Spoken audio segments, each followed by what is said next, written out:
Motherfucking Daily Heat Check Smokecast. I don't know what camera to look at because we didn't spend like about 2.5 fucking hours trying to set this. Two and a half. Probably even longer, bro. But first off, it's the Daily Heat Check Smokecast, episode 63. Be Thankful Cast. And I have a special in-studio guest with us today. I got my good brother, Sour P the Dope, to the left of me, to the best of me. Please talk to the people. Tell them where they can find you, baby. What up? You know what I mean? Find me on Instagram, IG, Rockdeville. You know what I'm saying? ROCDEVILLE. Okay. You know what I mean? Okay. Or just find me in your local bodega. Okay. Local bodega stirring up trouble, all type of shit.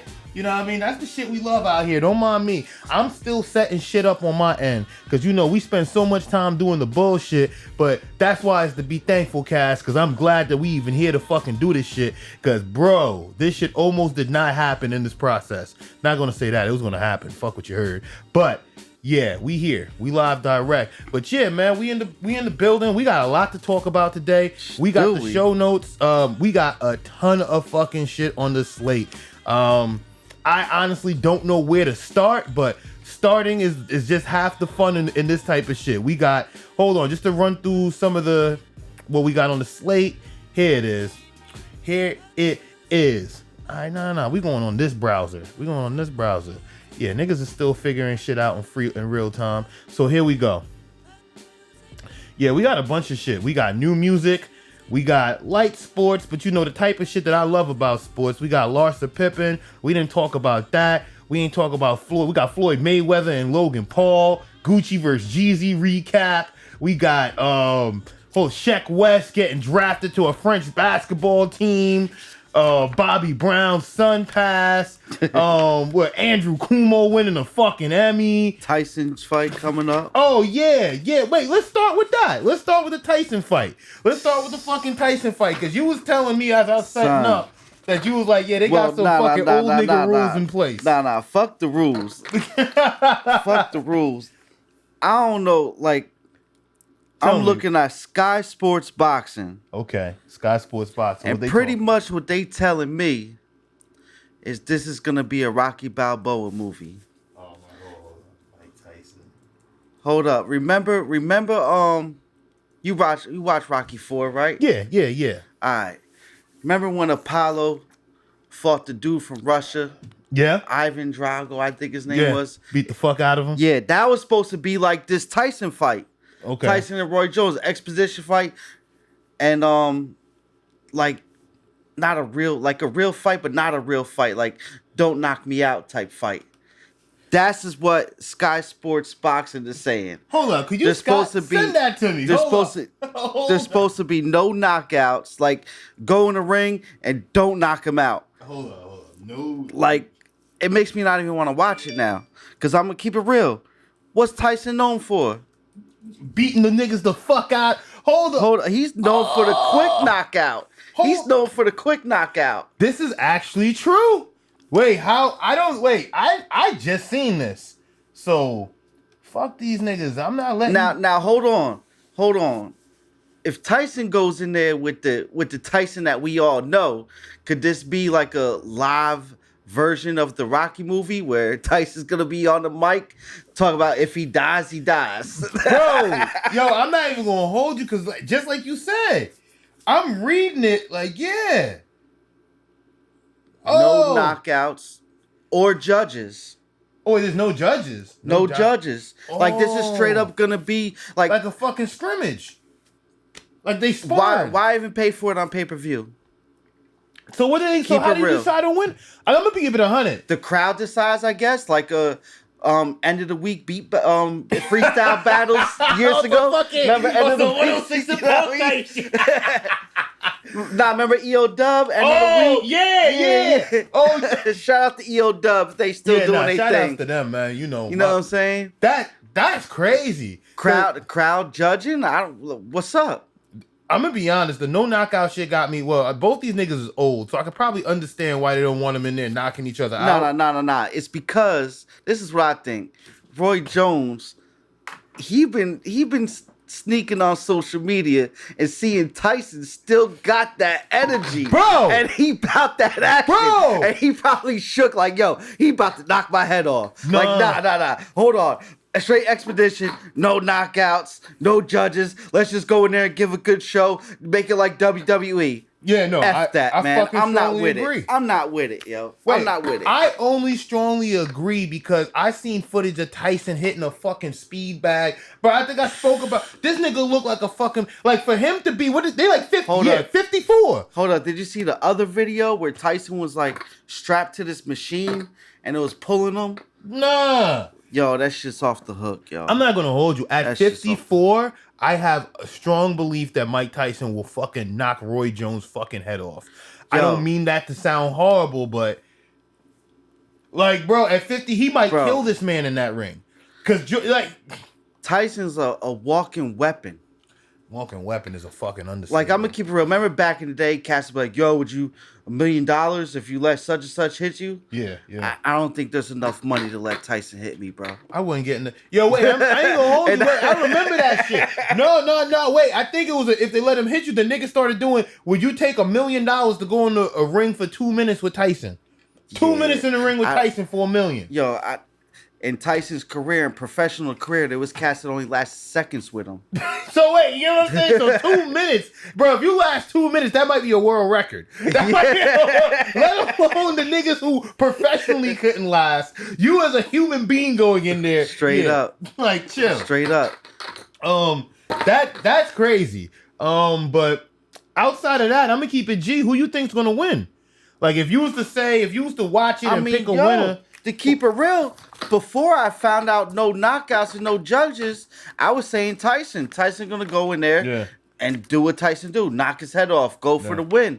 But now no knockouts, and if Tyson follows them rules, like is Tyson like, all right, Tyson do got the speed, but Roy Jones is the technical boxer. Yeah. You know what I'm saying? Facts. So I don't know, man. I want Tyson to win, to keep it real. That's my man's Iron Mike. Yeah. You know what I mean? I'm with you. But you know the thing that throws me off is not to even bring it back up, but just to close with it is the no judges. The no knockouts I could understand. Yeah. But when you put no judges, it's really like the referee is deciding when this shit is over and who wins. So that's crazy for me right off the bat. And don't mind me. Oh, and it says, therefore, no winner will be announced. If either man is cut, the bout is immediately over. Really? Come on, man. This is a fucking exhibition. No, this is WWE is more real than this probably. Nah. Because let's keep it real. You get a WWE is full blown fake, but at the same time, these cats is really getting hurt while they they're doing hit it. With a chair. They really get thrown off the top. You know rope. what I'm saying? Yeah. Like, I don't know, man. This seems a little fugazi. I know, and the shit is fugazi because the thing about it too is that, all right, since we still here, because you know I be thinking conspiracy theory and shit. I don't think it's because, let's really be honest. At the time of recording this is like Thanksgiving Eve, Thanksgiving Day, and I put that in perspective because the fight happens on the 28th. So I believe Thanksgiving is what, the 24th or the 25th. The point to be said is at the time of this article was the 20th. So literally the week of the fight, you announced this. Like, I think that's very important because you could have announced this months ago. Yeah, like niggas knew about this shit since the summertime. Cats probably pre-ordered already on pay-per-view. You get what I'm saying? Like, I was talking about it earlier today. Like, yo, I gotta order the fight. Now I'm gonna keep it real. I don't think I want to order it, yo. Wait. To keep it even more 100, the undercards might even be more engaging and exciting. But it's just to bring that up to say they announced it the week of the fight. That's not an accident. That's not a coincidence. You know, y'all niggas think y'all slick. I don't know who. I know who they trying to save by doing this. Is there undercards? Yeah, they got. I didn't even hear about it. Wait, they got Jake Paul versus fucking Nate Robinson. Hold on, let me find all the undercards. All the undercards. Tyson versus Jones. Mike Tyson fight card. Yeah, here's the fight card. CBS Sports, talk to me. Talk dirty. Okay. Fight card. The main card. Damn, my bad. I forgot that my ass uses ad block, and these motherfuckers don't fuck with all these other sites. So I'm gonna have to go into Firefox. I'm gonna keep it real, man. I don't even know if I want to watch this fight no more. This fight just lost. Whether it got undercards or not. Yeah, that bring up you just pointed out definitely sucked the room out the air for me. The air out the room, I mean, but I mean, unless Tyson gets on some gangster shit, like how they did in Rocky, dudes, yo, F that. I'm coming to America. I need to prove a point, and okay, here we go. Ended Apollo's career, cancel his contract. Wait, he gonna have, but see, but they can't even do that because once something you said they gonna cut it the moment somebody look like they get hurt. Not even look like they get hurt. Yeah. You gave that nigga a body shot too hard. He like, alright, chill. The mouthpiece falls out. Yo, chill. Knock this off. So for the undercards, we got Giuseppe Cusimano versus Nick Jones. That's a heavyweight. So that might be some niggas, going toe to toe. We got Irvin Gonzalez Jr. versus Edwin Vasquez. Yeah, I can't read. I'm an idiot. And Jermaine Ortiz versus Nahir Albright. Yeah. Then the main card. Oh, there's a lot more undercards. Hold on. Yeah. Yeah, but see, dog, this is whack, yo. Like, hold on. Mike Tyson versus Roy Jones, 8 rounds. Yeah, that's definitely. Undercard, 6 rounds, 8 rounds. Yeah, that Jake Paul versus Nate Robinson is only going to be 6 rounds. I think that's interesting too. I thought that would have been a little bit longer. Cause you feel me? Like I'm gonna keep it real. I don't think I'm tuning in no more. I might get the recaps off Twitter or YouTube, but I could strongly agree with you. Man, I'm getting my recap next week on a Daily Heat Check podcast. But wait, but hold on, wait. Here's the crazy thing too. This is a championship fight. I didn't even know that. A WBC Frontline Championship. Either way, it's a championship with nobody can be declared the winner and no judges could declare the winner. It's like, how do you win this? Who's the better shape old head? Yo, this is the People's Choice. That's what they should call it, the fucking People's Choice Award. Oh, fuck it. Who the hell's gonna figure this shit out? I mean, after I found this out, bro, I lost respect for it, man. I was all amped up, too, for months about this fight. Telling everybody, yo, Tyson's gonna knock him out. I was looking forward to a Tyson knockout. Here's the thing. But the thing is, too, because we've been going on this, but I'll definitely say, with the Tyson knockout, I don't even think that you could hit him that hard. Like, at this age, if you was to hit, like, here's the crazy thing. I don't think anybody for a second is worrying about Tyson in this situation.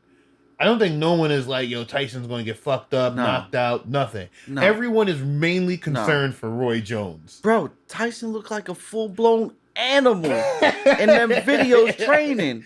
Nah, Keep it real. You're right. Wild and tamed beast. That nigga was on fucking roids. What? And raging. Yo, you feel me? But shit, look, let's matter of fact, hold on. Since we talking boxing, I don't know what you think about Floyd Mayweather and Logan Paul. They called each other out. Really? Yeah, hold on. I don't even have the shit up here. I should have it, but they called each other out, and I thought that shit was right here. They respond to his fucking response. I didn't even hear about this. This shit just popped up. It was like small headline shit, I guess. I don't know. Maybe it was big headline shit. But Team Mayweather responds to Logan Paul's latest one-punch threat.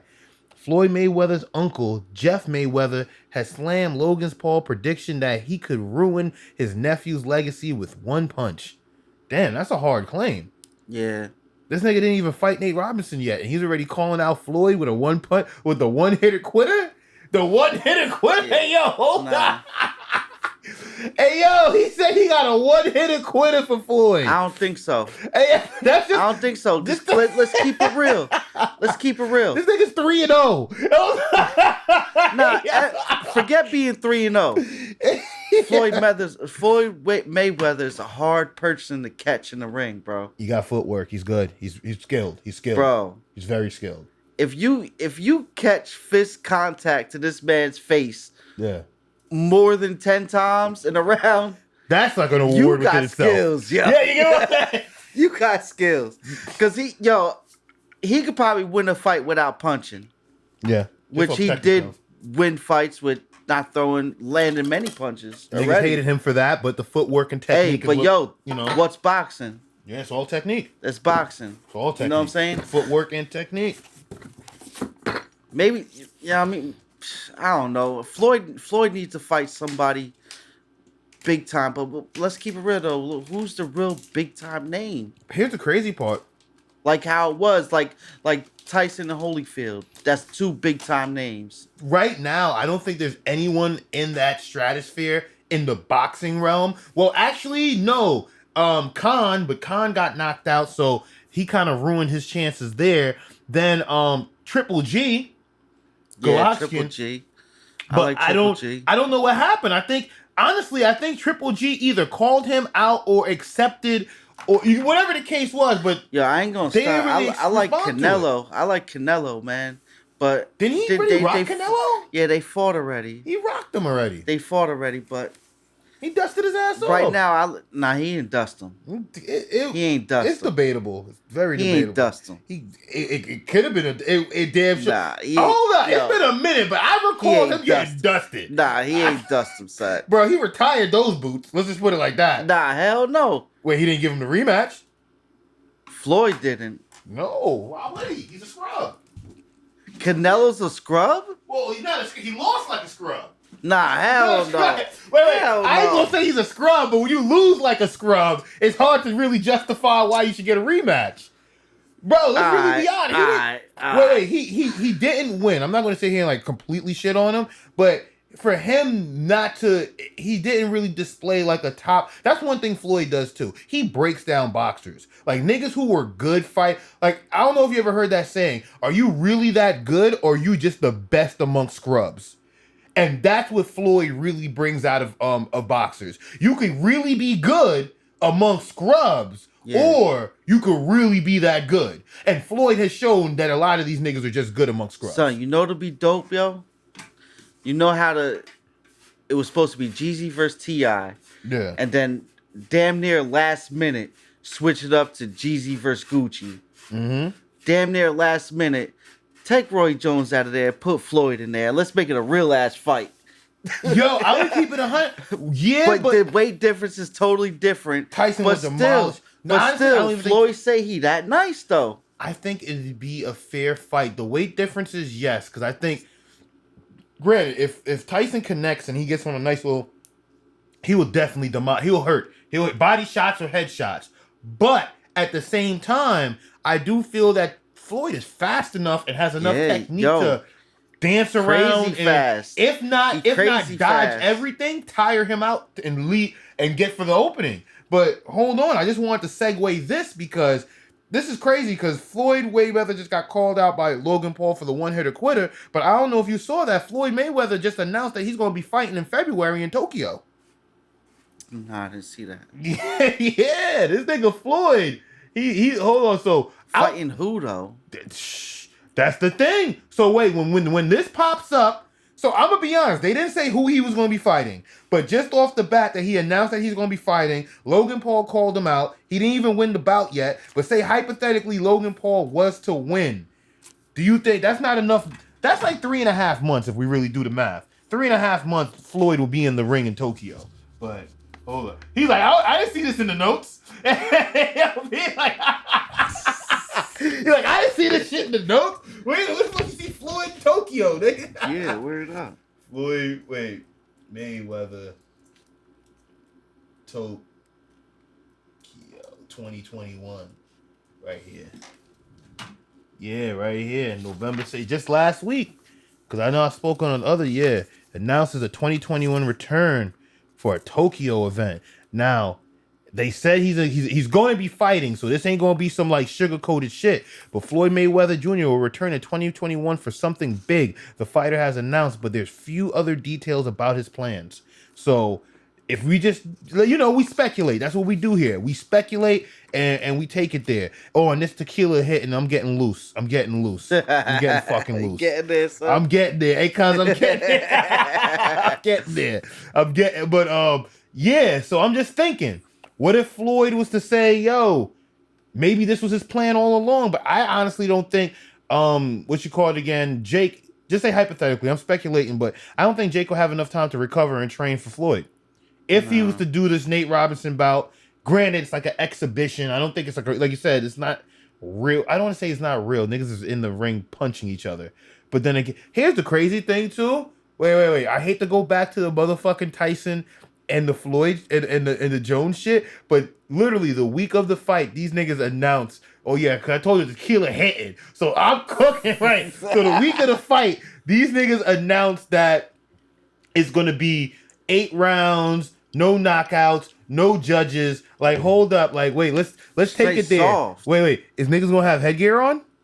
Come on now. Wait, hey yo, is niggas gonna have headgear on?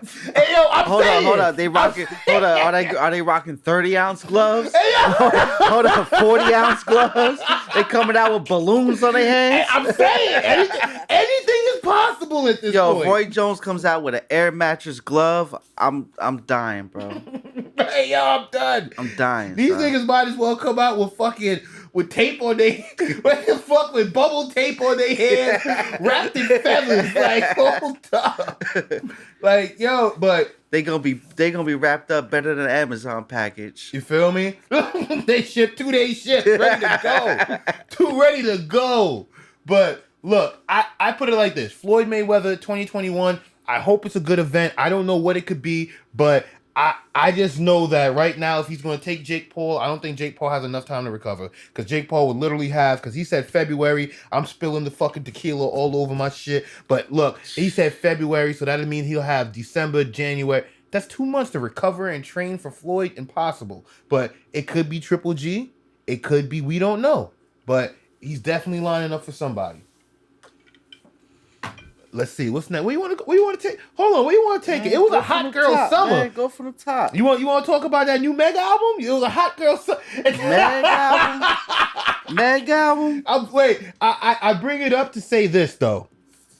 We don't got to talk about it because this is not my cup of tea. I'm just going to be honest. I'm just trolling right now. But I bring it up to say for Meg Thee Stallion to be one of the top artists out and for her to be, one of those new female prominent forces out there, her album is flopping hard from what the reports are saying. Hey man, I don't blame it. I don't blame it for Wait, flopping. I thought the women would at least come out and show numbers I'm gonna keep it real. And support. I agree with you because if she's you look talking that shit for them. Nah, not only that.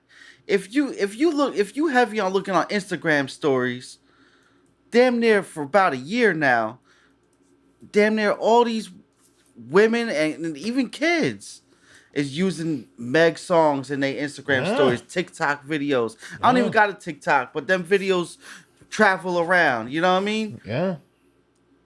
Like I say this the Ratchet, no, not the Savage. I'm saying Ratchet. The Savage song is definitely, one of the biggest songs of the summer without Beyonce. Then she got the Beyonce remix, and I'm only pointing all this out to be like, yo, this is the type of shit that helps move albums, sell units, and it definitely didn't have any effect for her. And right here, I'm just gonna get to the article, right? The one that I want. Flopping badly, it says. Yeah, this is from, let me see, upnewsinfo.com. So you feel me? I'm going based off of them. And it's saying right here, her album is flopping badly. Early projections is looking at about 60,000 sold. 60,000 sold? Now, granted, I know cats in the hood, in the mixtape era, hard copy, doing more than 60K on foot. Yeah. Wait, easy. Out of the fucking trunk of their car with no promotion. And it's like... Hold on, trunk of their car... I'm sure my man Dutch 40. Shout out my man Dutch 40. Yeah, big shout out to Dutch. I'm sure he did way more than 60K without a trunk of a car. On foot. New York City, Times Square. See? Look, I'm going to be honest. I believe that because I've seen him in fucking rare form getting it cracking. Yo, so Dutch 40 go hard, yo. So he probably even did more numbers than that. His hustle and his international and self-promotion is out of this world, yo. Big facts. Big facts. So I say this. I don't know how accurate it is to if her album flopped But and how bad it 60K? flopped. But they're already associating her flop with 6ix9ine, and that's that's a conversation you don't want to be in. I'm just gonna be honest. Nah. But yo, maybe her shit's flopping because who was the dude? Yo, I can't even think about it. Who in the game was saying that she was a tranny? Oh, was it Wiz? No, Wiz Khalifa said her shit stank. I'm like, damn, and I'm like, that shit made me cry inside. I'm like, oh wait, Sugar used 41,000. Okay, wait. It's president. 9 to a tiny competition. Very sweet with David's good news. All right, so I just read it. As of today, Hip Hop No More has tallied up the first week production sales for Megan's Good News, which went out to score quite a haul through falling short of the number one spot, a position occupied by the gargantuan or K-pop. Okay, you know what I mean? Hold on, not to bust in, but that was my man Killer Kev. Killer Kev said that he said Meg Thee Stallion was his tranny. Yo. Oh what? Shout out to Killer, yo. Killer been making me laugh for years, yo. Oh yeah, Cameron's that nigga, man. So we always welcome what he got to bring to the table. But yeah, the K-pop which moved, damn, they did. I'll put it like this: if she didn't move 60,000 units the first week, I don't care. I still say that's still a lot. But when you see these K-pop Korean pop stars, they just moved 250,000 units in a fucking week, the same week. Crazy. Hold on, nah. So you said 60,000. 60,000 ain't a lot, bro. 60,000 is not a lot for the type of artist she is. I'm guessing, right? Bro, 60,000, that's like going wood, bro. Oh my God. I don't even think that's gold. It's not. That's not gold. It's not.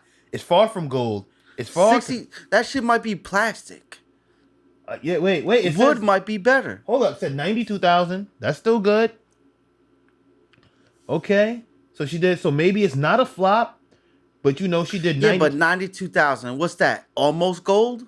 Yeah, the gold is still half of 500,000, so she's still a way off from hitting gold. But this is more accurate than the other article that says she did 60,000.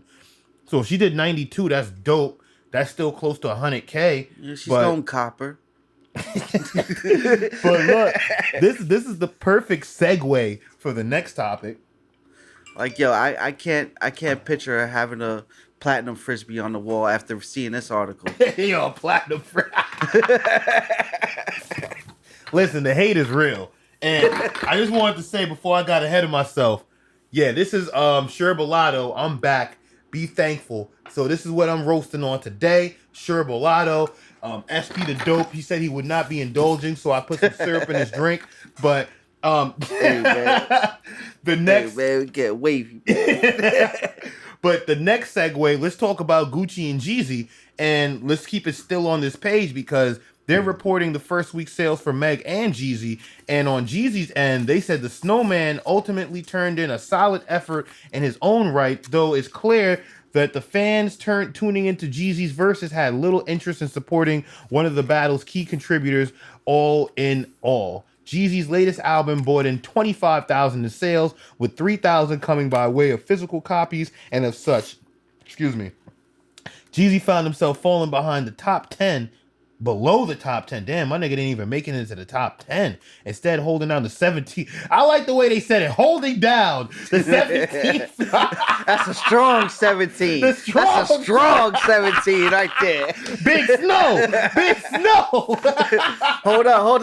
That 17.5. He been saying he getting the 17.5 for a minute. Hold on, that's a good number. You get what I'm saying? 17.5. That's a good number. That's Mr. 17.5 right there. He used to go by that. You know what I mean? But just to finish the article off, an admittedly curious turnout of events, seeing how many people were quickly to show support in the heat of the battle, only to have such a loyal cool off in the morning after.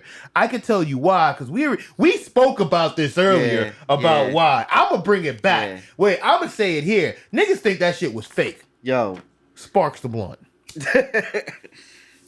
I mean, especially like in the heat of the moment watching it, like, yo, yeah, they're disrespectful. Oh yeah, this and that. Like, Yeah.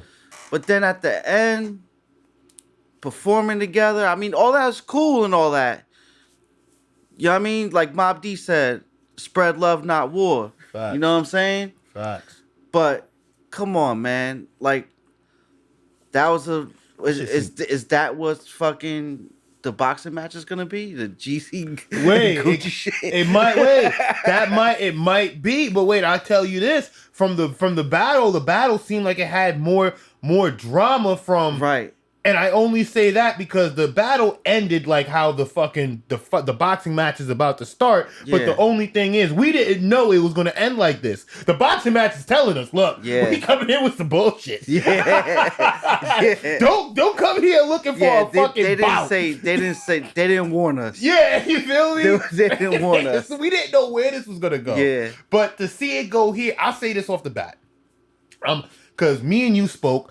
I told you Rizzo and I spoke, and I'm giving everyone's opinions, and I'm consolidating, and I'm gonna tell. Wait. Jeezy versus Gucci, the battle beef being fake. Why do we think it's fake? I'm gonna tell you right here why. The speculation, even anything surrounding it. Number one. I think the obvious. They perform so icy together at the end of the night. Yeah. Not only does that signal that it could be fake, but what a better way to end the evening than doing a song together and perform. It's like a perfect and then date. saying, yo, let's hop in the ride. We going to Club COVID together. You get what like, I'm saying? Come on now, man. Like, wait. That's a little that's crazy for that energy to come. And wait, hold, rewind. This was the shortest versus battle ever. At least to dates that I acknowledge. I think it was 1 hour and 36 minutes, give or Probably take. Something like that. And niggas had the nerve to be late. So shout out to y'all. But when you look at this in the grand scope of things, like, all right, bet.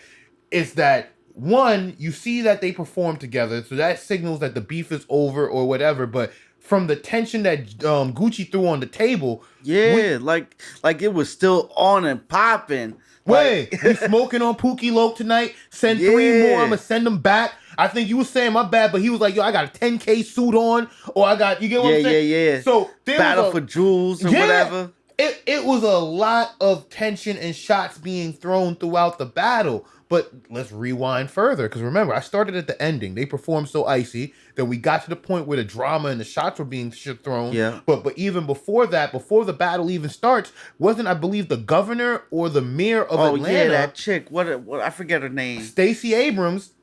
She calls in to give and show support for what they're doing or whatever the case is. And I'm like, another reason why this could be fake is people in that stature or that they have too much to lose, especially over fucking street beef. They don't want to be hip-hop. condoning none of that mess. No, they are not going to endorse, support, or condone anything like that. Anything. I am more than sure that if this went down and they got her support and her blessings, they needed to at least guarantee or show some type of guarantee that this was going to be a safe and successful event. I just feel on that point of view. Now, let's go back a little further. I know I started from the end and I'm working my way backwards, but it's the point that Jeezy or Gucci announced a week or 2 weeks prior before this battle even being, because this battle happened like overnight. Because it was originally Jeezy and T.I. And Jeezy was supposed to smoke T.I. Oh, he was gonna smoke his boots. He was smoke supposed his to. boots. But this battle, I think it was a better due to everything how it turned. Wait, and I'm only going this route just to say I'll say this: the battle was quite entertaining, regardless of what my thoughts and conspiracies are. But I do have to dig deep on this. But prior to the battle, Gucci declared that he wanted $1 million to do a versus. So the reason I go all the way back is that word up. If Gucci said he wants $1 million, one, does he get the $1 million? Yeah. And two, I already know what you're gonna say. It's the contracts. How's this going down? Yeah. Because yo, Piff, come on my podcast. I give you $1 million. You ain't just gonna come through. You're like, yo, hold up, bro. Like, how am I gonna get this $1 million? You like, know what I'm saying? What are the strings attached? What is the agreements? They probably gave him half up front, half at the end of the night, and there was probably an agreement that they had to perform the song or some type of whatever the case is. But then when you go forward to backwards, I don't think this shit went down. If he got his $1 million and Stacey Abrams endorsed it, And then here's another thing that I missed out. Drama sells. I don't give a fuck what nobody says. If you see a nigga getting beat the fuck up on Facebook, you're going to stop and watch. If you see puppies getting pet, you might give it 10 seconds and keep scrolling. But that nigga getting his ass torched? I'm here for this. Yeah, hold up. Bring that back. Bring that back. Bring that shit back. Nigga, we got time for it. So when you put that in perspective, drama sells. So what better way to sell the battle, the beef, or an album with drama? And then look how strategically planned this was. Yeah.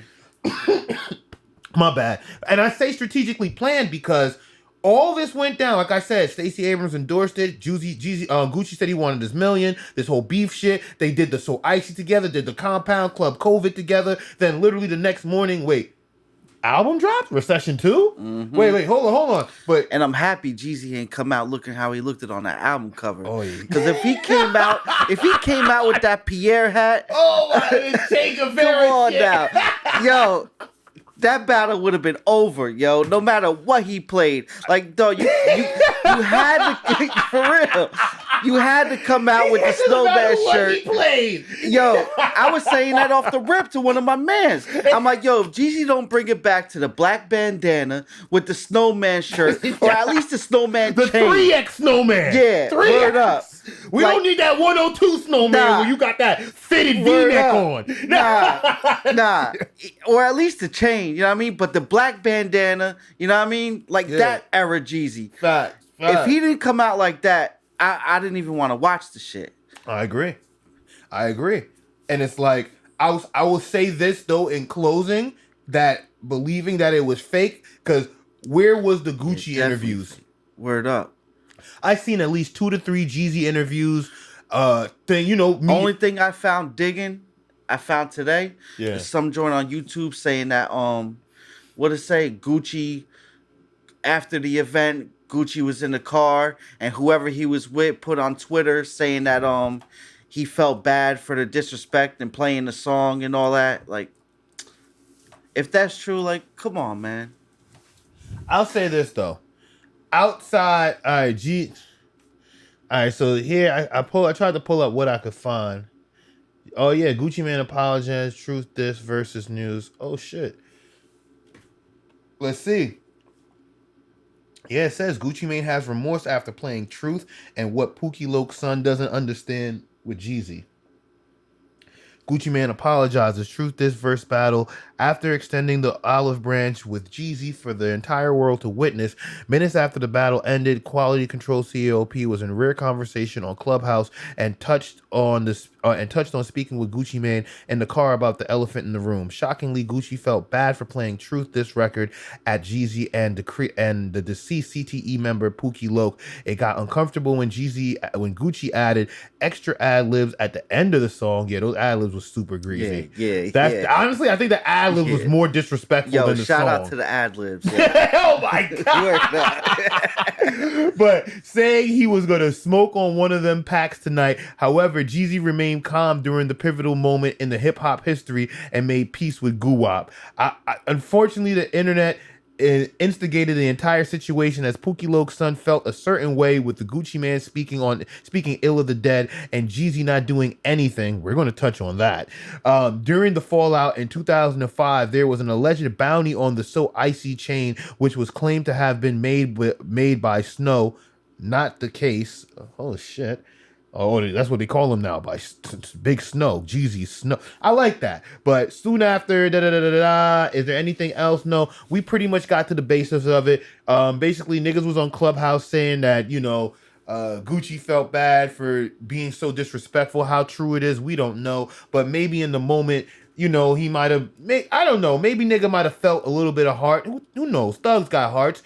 Yeah. Small black ones hidden in their chest somewhere. But it's at the same time, it's like, who knows? But R.I.P. Pookie Loke. But then when you come to see at the end how they said how Pookie Loke's son was mad or felt a certain way because, Jeezy didn't do nothing because Gucci Mane spoke ill of the dead. I will say this, and I think this is the one takeaway that I had to at least get off, is that what Gucci did, regardless if it was fake or not, that is a no-fly zone. Period. What he did, the way he disrespected him, how he disrespected him by looking at him, talking ill of the dead, talking about sending more of his homeboys to the grave. Granted, like I said, Jeezy did the right thing in the way of trying to move the culture forward and not turn it into a fucking World War III. But if we're talking some black bandana street shit, that's a no-fly zone. But hold on, son. Isn't supposedly Jeezy had money on Gucci's head or whatever? Allegedly. All right, cool. If I'm Gucci and you're Jeezy and you have money on my head allegedly, and we in the same room together, I'm talking as much greasy talk as I can talk to you, man. And off camera, it might go down. No, facts. It might go down. Facts. I totally forgot, because what you said is so true, because I forgot to even bring up that. So I don't even blame Gucci for doing what he did, yo. I don't, because the fact that they both were able to get in the same room together, they both get a point. Yeah, no doubt. But yo, like cats are saying Jeezy's soft and they mad he didn't say nothing about it. I think it's more to it on why he didn't say nothing about it. I mean, I might be wrong or not. Hold on, get going. We speculating. I'm here for it. Cause look at Jeezy's career, how it is so far, and how it's been in the past couple years. Actually, but kind of political. Yeah. Even on the battle. Yeah. It was at the beginning of the battle. It was political. Last album, he was doing the Obama I wouldn't campaign. be surprised if fucking Jeezy comes up to be like Arnold Schwarzenegger. He's like the governor of Cali, wasn't he at one point? Yeah. I wouldn't be surprised, yo. Wait, he already said he owns half of Atlanta. He's on his real estate shit, so I wouldn't doubt it either. But see, that's the reason why I give Jeezy credit for what he did, is because his trajectory has changed. And I acknowledge it and I give credit to that, because once upon a time, if you're old enough to remember, there was a gentleman named Chamillionaire who made a song called Riding Dirty. Yeah. That same gentleman is now trading Fortune 500 stocks for tech companies, and he's doing quite well for himself. So, his trajectory completely changed. Yeah, the Chamillionaire is doing quite well right now. But it's to see that where he came and what he represented, or at least, spoke about in his music, to where he is now, is that, shouts to him. But to say this, you're absolutely right. Gucci, because the one thing that we didn't mention is that if everything went the way it was supposed to go, allegedly, there wouldn't have been no Gucci Mane. There wouldn't have been no I get the bag and I stumble in. There would have been none of that. Nope. It would have been none of those Fugianos. None of that. Would have been none of that. No Ice Cream Man. None of that.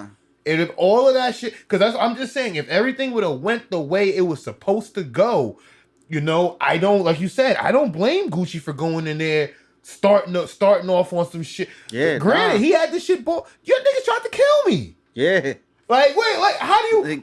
I'm talking to the people, right? If a motherfucker tries to kill you and you guys are finally in the room together, I don't know what the energy is, but a nigga had numbers on your head and we're just going to dap it up like nothing happened? Put it like this. This ain't like we fought in high school. Nah. If one of my mans has some numbers on his head and then he ended up being in the same room with dude that had numbers on his head, and it's like happy-go-lucky, like, come on, dog. Like, you gotta go. Yeah, you get what I'm saying? You gotta go. Listen to it. Oh, my God. You gotta go. Wait, hyperbole. This is a hyperbole. You know, he was speaking with joking style.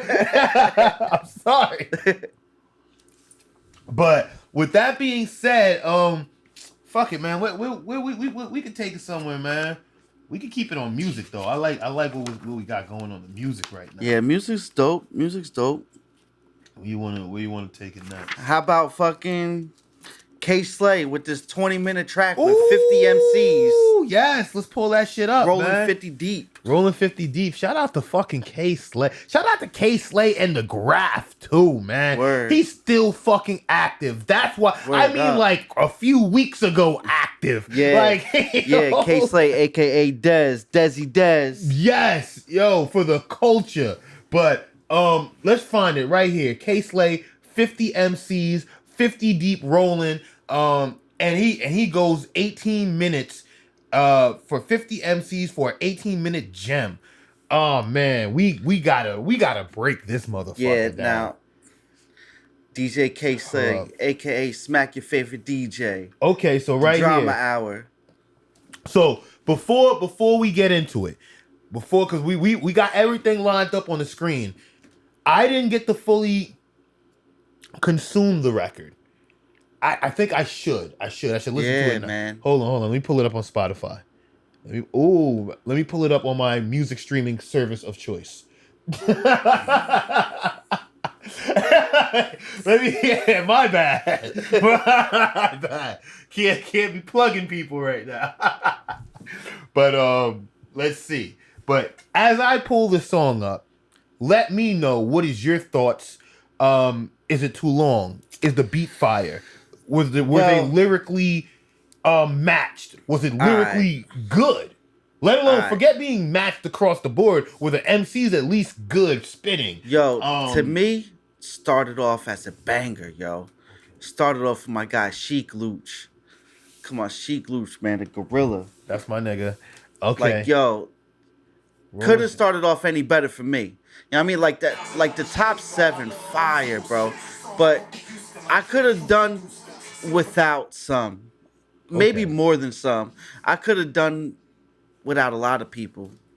My nigga said a lot of people. Yeah. Hold on, we're gonna go through the list. And it still could have been 50 if he wanted to be 50 MCs, but it could have been a different 50.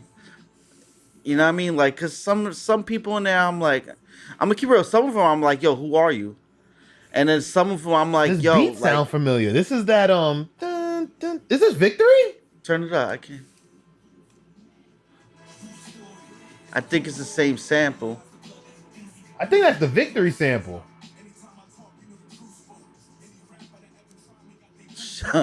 Shout out to Benny the Butcher going in on that. Yeah, we won't have to cut all of this because, you know, YouTube and whatnot, but the beat fire. Hold up. I don't got 18 minutes to give it right now, but does it switch up? No. That's pretty much it. Wait, with the quickness, no. That's pretty much no. Wait, they don't drop the drums out? They don't take the bass line? Possibly, but I don't remember. The fact that you have to think is like, yeah. Yo, it's 18 minutes. Like, okay. And I'm going to keep it real. Maybe if they did, it's probably on the part where I'm like, who is this guy? I'm going to keep it 100. Like, this is another thing I overlooked. These type of songs, I think this is history because before this was the One Blood remix, and how many people was on that? Hold up. One Blood remix? Yeah, that had like 10, 15 people on it. It did? If I remember right. Hold up. The game, hold on, go back up. Hold up. Yeah, the huge, wait. One Time for One Blood, the hugest rap posse cut ever. This was at the time with 24 rappers. So K-Slay, and this came out. Why don't I remember this? You don't remember One Blood remix? I remember One Blood, but I don't remember 24 rappers on it. What? Yeah. This shit was, it was a beefy one. And here's the crazy thing. This shit was about like 15, 20 minutes. It was 11 minutes. So for K-Slay to double the artist count and only add 7 minutes is interesting. So I'm guessing everyone wasn't getting their shit off. I see some people on this listing right here that should have been on, or people they'd mess with that should have been on this K-Slay track. Like, K-Slay had no Dipset on there. Come on, dog. Dipset was a big part of your DJ career, especially in the mixtape era. Wait, absolutely. Wait. So hold on. Wait. So where do we want to? Wait. We're doing 50 Deep Rolling. I like where we're going right now. Do we want to look at how the first record was, or do we want to break down 50 Deep Rolling? Let's stay here. Let's stay here. So One Blood remix, the original posse cut that held the record of 24 MCs on it at once, and they had. I don't know if it's in this order, but I could only assume. Yeah, no, I guess it's this order because the game is last, and that'll make sense. But it was Jim Jones, Snoop Dogg, Nas, T.I. Wait, and I need to mention this too. I believe this happened while they all was in their peak. So I'm not sure. Yeah, 2006, yo. Everybody. Wait, that's when it came. It just says it. Single 2006, right? 2000, so this was almost 14 years ago. So yeah. So T.I. So they were, if all of them was not in their peak, they were either reaching their peak or exiting their peak. Yeah. So the Snoop Dogg was still, he still dropped Sexual Eruption, dropped it like it's hot. T.I. You can't deny Snoop. You can't deny Snoop. Fat Joe All the Way Up just came out. No, it's way before All the Way Up. I know, but that just came out. That's what I'm saying. Yeah. So he's still great. I don't know if that was Lean Back era or whatnot. It could have been. And or Make It Rain. It got Nori on there. Yeah, but like, was that reggaeton Nori? It could have. So look, we got Jimmy, Snoop, Nas, T.I., Fat Joe, Lil Wayne, Nori, Jada, Styles, Fabulous, Jewels. Wow, that's an interesting one. Rick Ross, Twista, Corrupt. Well, he's from the West Coast, okay. Yeah. Daz Dillinger, he's from the West Coast. Dub C. Oh, yeah. He's from the West. E40, he had to show the West love. Bun B. Chameleon, that we just spoke of him. Yep. Wait, and he was at his peak. That's when he was at his peak. Slim Thug, remember him? Yeah. Young Dro, wow, remember him. Pusha T and Malice. Woo, that's probably one of their last features together. And Ja Rule and The Game. So this was one of the most absurd and low-key greatest song concepts of the mid-2000s. The Game One Blood remix was 11 minutes long and featured 24 rappers. The MP3 I had just said it was featuring hip-hop and whatever. I'm not here for the opinions. We could give our own. But yeah, that was the facts on that. Now, we fast forward 14 years later, 26 MCs after, and there's a new record of 50 MCs on the Posse cut.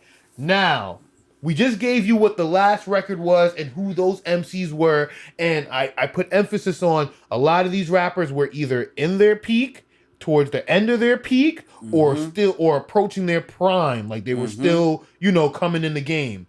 Now, wait, little. Okay. I was about to say. Now, to go down the 50 deep rolling. Hold on. This is a doozy. So, we got Chic Luciano, Styles P. Banger, after banger. Wait, I'm going to be honest. I'm going to rate it as I go. I love them. This is my favorite hip-hop group ever. Period. The Warlocks, it doesn't even fucking matter. This is them. But these niggas are way past the end of their career. Not even wait. I hate to even say their career ended probably with We Are the Streets.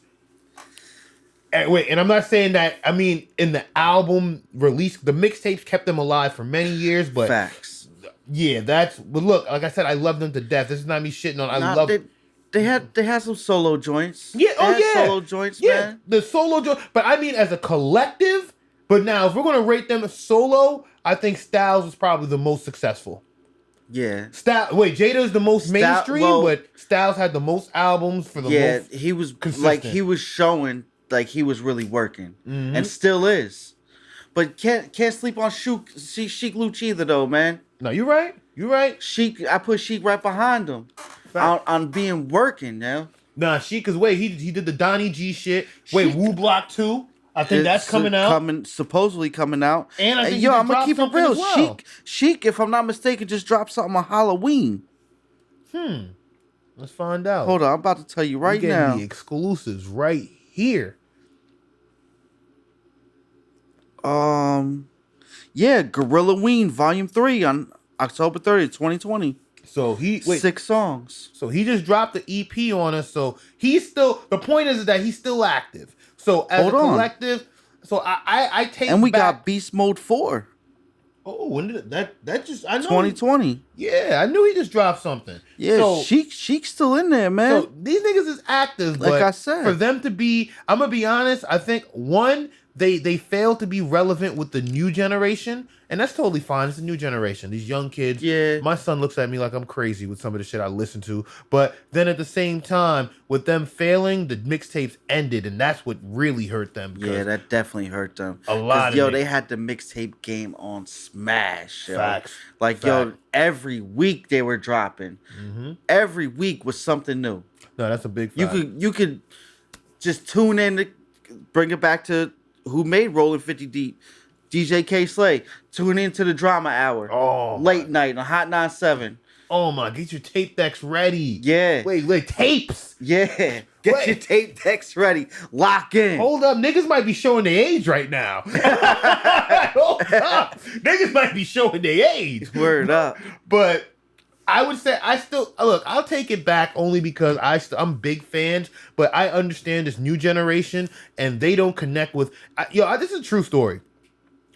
Story time. I remember I was rocking with my girl's little brother. This was years ago. Let's say like 2014, 2015, just to put it in perspective. And just to show you, so I think Young Thug was hot. Drake as always is hot. 2 Chainz. So, I'm just to give you a vibe of what the hot artist was at the time. So he's young, he smokes bud. So, we went in the bathroom, roasted one, and started chopping it up. And I'm like, yo, I had an old nigga in the club moment. Like, damn, we was bumping this shit when I was your age. You know what I mean? When we was younger, we used to be in the hallways, you know what I mean, on the rooftops. Be like 4 or 5 of us smoking one blunt. Like, wait,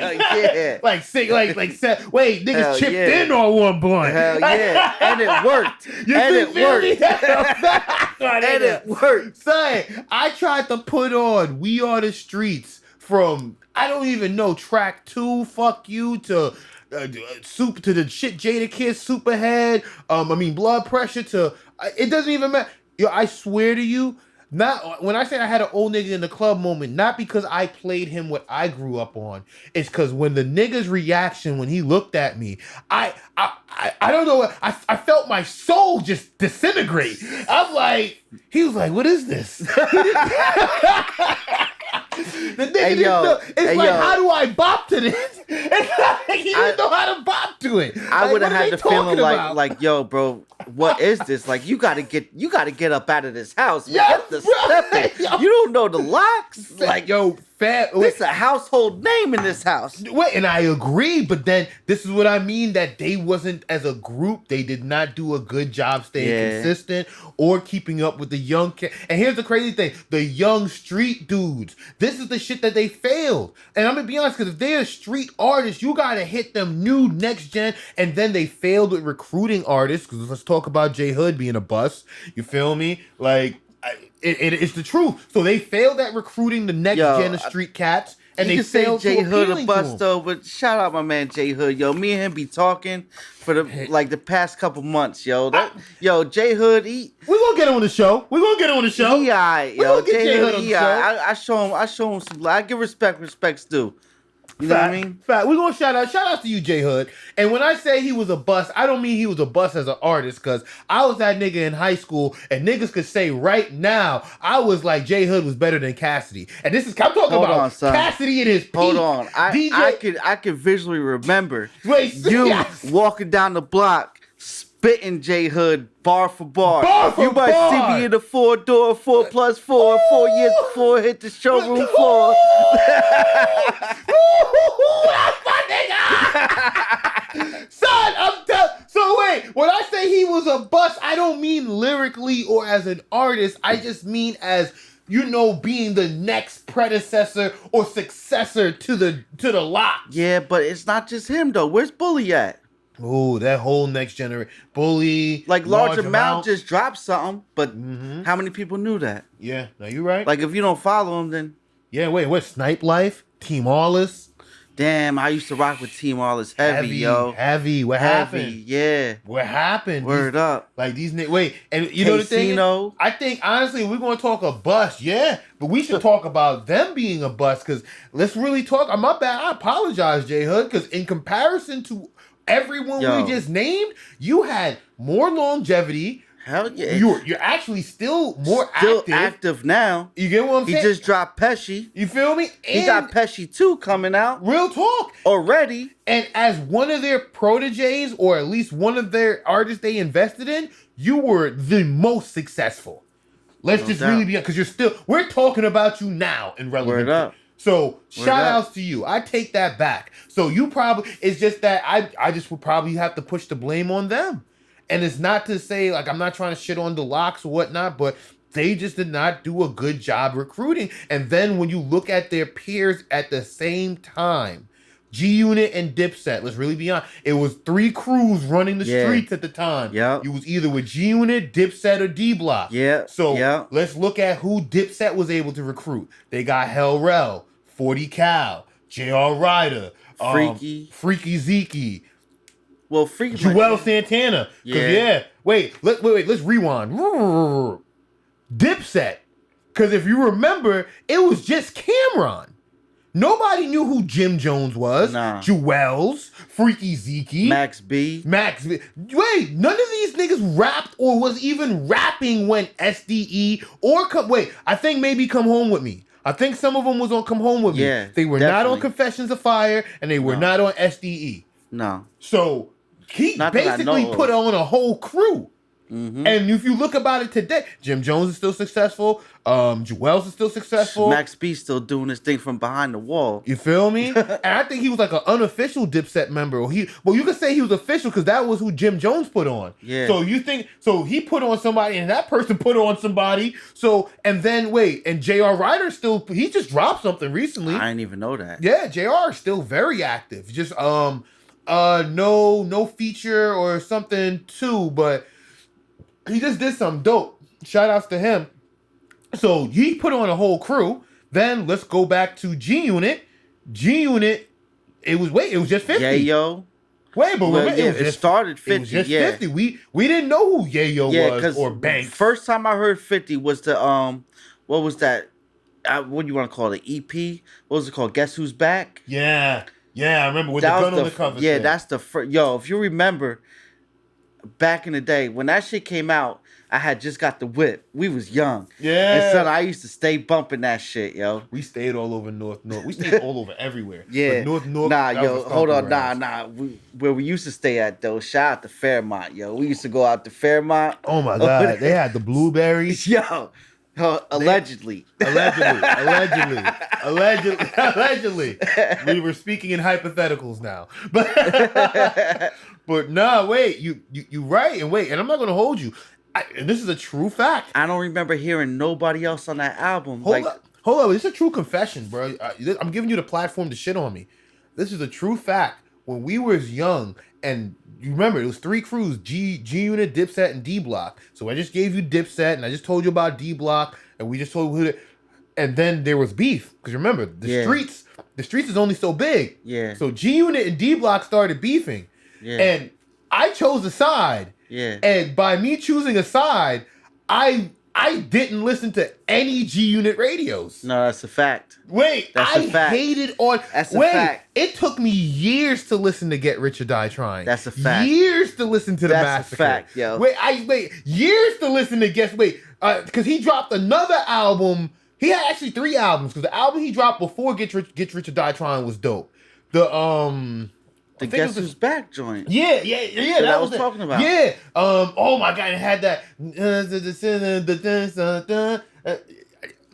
I'll pull it. What part of the beat that was. I don't know. If any of y'all know what it is, put it in the comments because I don't know. But look.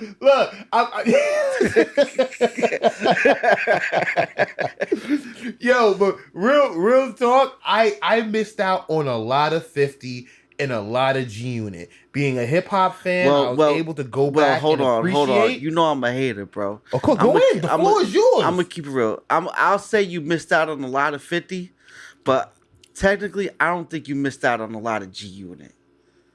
Oh shit! Yeah. Oh shit! I don't think so. Wait, in hindsight, let me. Yayo, come on now. You ain't miss out on nothing on Yayo. Yeah. And Lloyd Banks, he does have a following, but that's just me being me. You know I'm a hater, but I give props when props is due all the time. But come on now, I never been. Yo, right now, pull out my phone. Let's go put on some G-Unit type stuff. I'm not gonna go nothing solo Lloyd Banks, nothing solo Yayo. No. I'll go straight 50.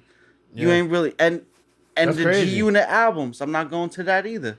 Wait, and it's so crazy because Rizzo and I spoke about this. Not this in exact, but the term of things aging. And from what you're telling me, or from what No, I'm no, getting, no. I'm not even talking about age. I'm talking about back then too. oh shit! I'm like, yeah. Oh shit! That's just me though. That's just me though.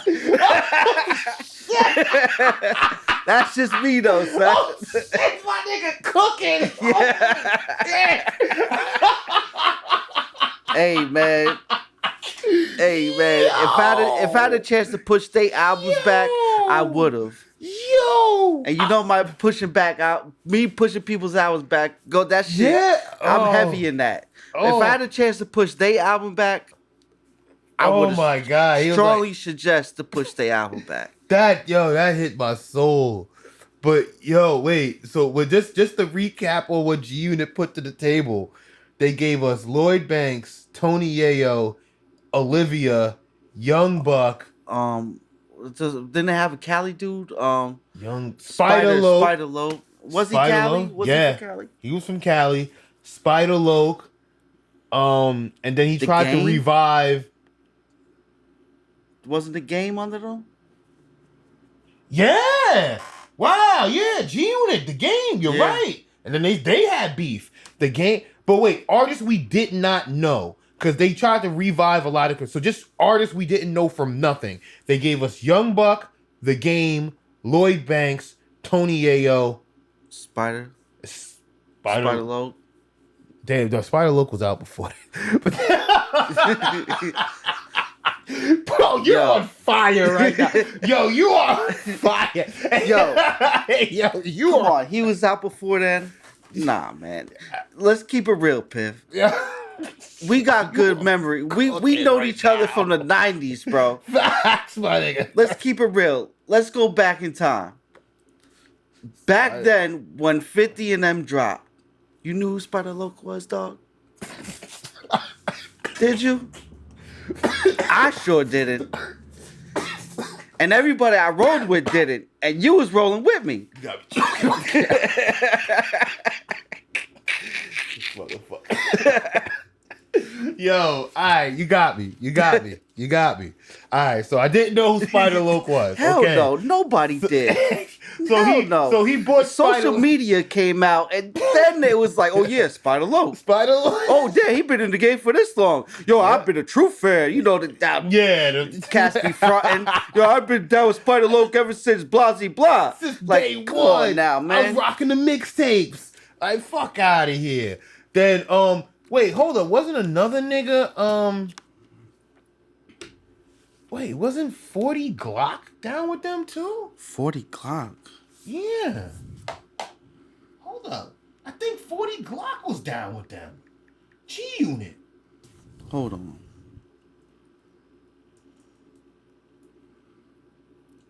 Well, I just Googled G Unit members, and somebody came up. I don't even know who this is. And my point. Yeah, 40 Glock. He was a G Unit soldier. Hold on, my point comes to validation. Spider-Loc is nowhere in sight.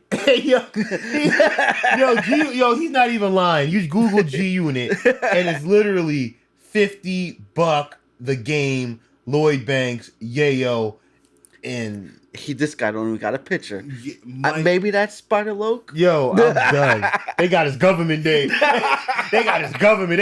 They don't even know who he is. Yo, bro. So I'll say this: out of all the crews, I think Dipset did the best as far as putting a product out, a successful product that we could still, because I still fuck with Jimmy. Jimmy's still doing his thing. I still fuck with Jimmy. I still fuck with Killer. I bumped that last Purple Haze. Cameron, that's my nigga forever. Yo, even though he don't roll with them no more, but Max still doing his thing too. Yeah. Yo, Max drifted off and who he went with? French Montana? Yeah, and I'm gonna keep it real. I'll bump Max B way before French. Oh shit. Bro, you're just on fire right now, bro. You're just except for that Stay Scheming. That was hard. That was hard. I agree. French. He was talking about Max on there. Yeah, you know what I'm saying? I say French. I'll say French is more like a singles guy for me. Hey, he got some new shit out now, but how many people knew that? But wait, we went all off topic. Yeah, we supposed to be talking about rolling 50 deep. We started off with the D block. Hey, we went everywhere. But look, back to rolling 50 deep. The artist that's on here. So we got Sheik and Styles. Hard Benny. body. Bun Benny B. the Butcher I fuck next. with Bun B. Hold on, man. You can't just skip over Benny the Butcher like that. Oh, wait. Hold on, Yo, Benny. from Sheik Luch to Styles P, then to Benny the Butcher, bro, that's a mean 3 right off the bat, yo. Wait, it gets even better. He don't even stop. Wait, I know there's niggas out here who may be funny about this, but I fuck with Bun B. Yo, hell yeah. I fuck with. Wait, I mean, like, I cop the albums, Trill OG, Trill 2 Trill. I fuck with Bun B. Yep. I know cats may not rock with him heavy, but I rock with Bun B. Gotta give respects when respects due. You feel me? Shout out to Texas. Bun B does not get enough props, yo. No, I agree. If I'm not mistaken, he brought out Drake, didn't he? Yeah, he introduced Drake. Come on now. So so shout outs to Bun. Bun B's a goat on the low. Hell yeah, what? Bun B. And wait, and don't forget UGK. I was messing with them too. That last, granted, I can't say I was bumping with the whole thing from day one. I'd be lying. But I definitely bumped that double disc. Yeah, because I was about to call you out. Yo. Yeah, of course. Because we couldn't even give that CD away. No.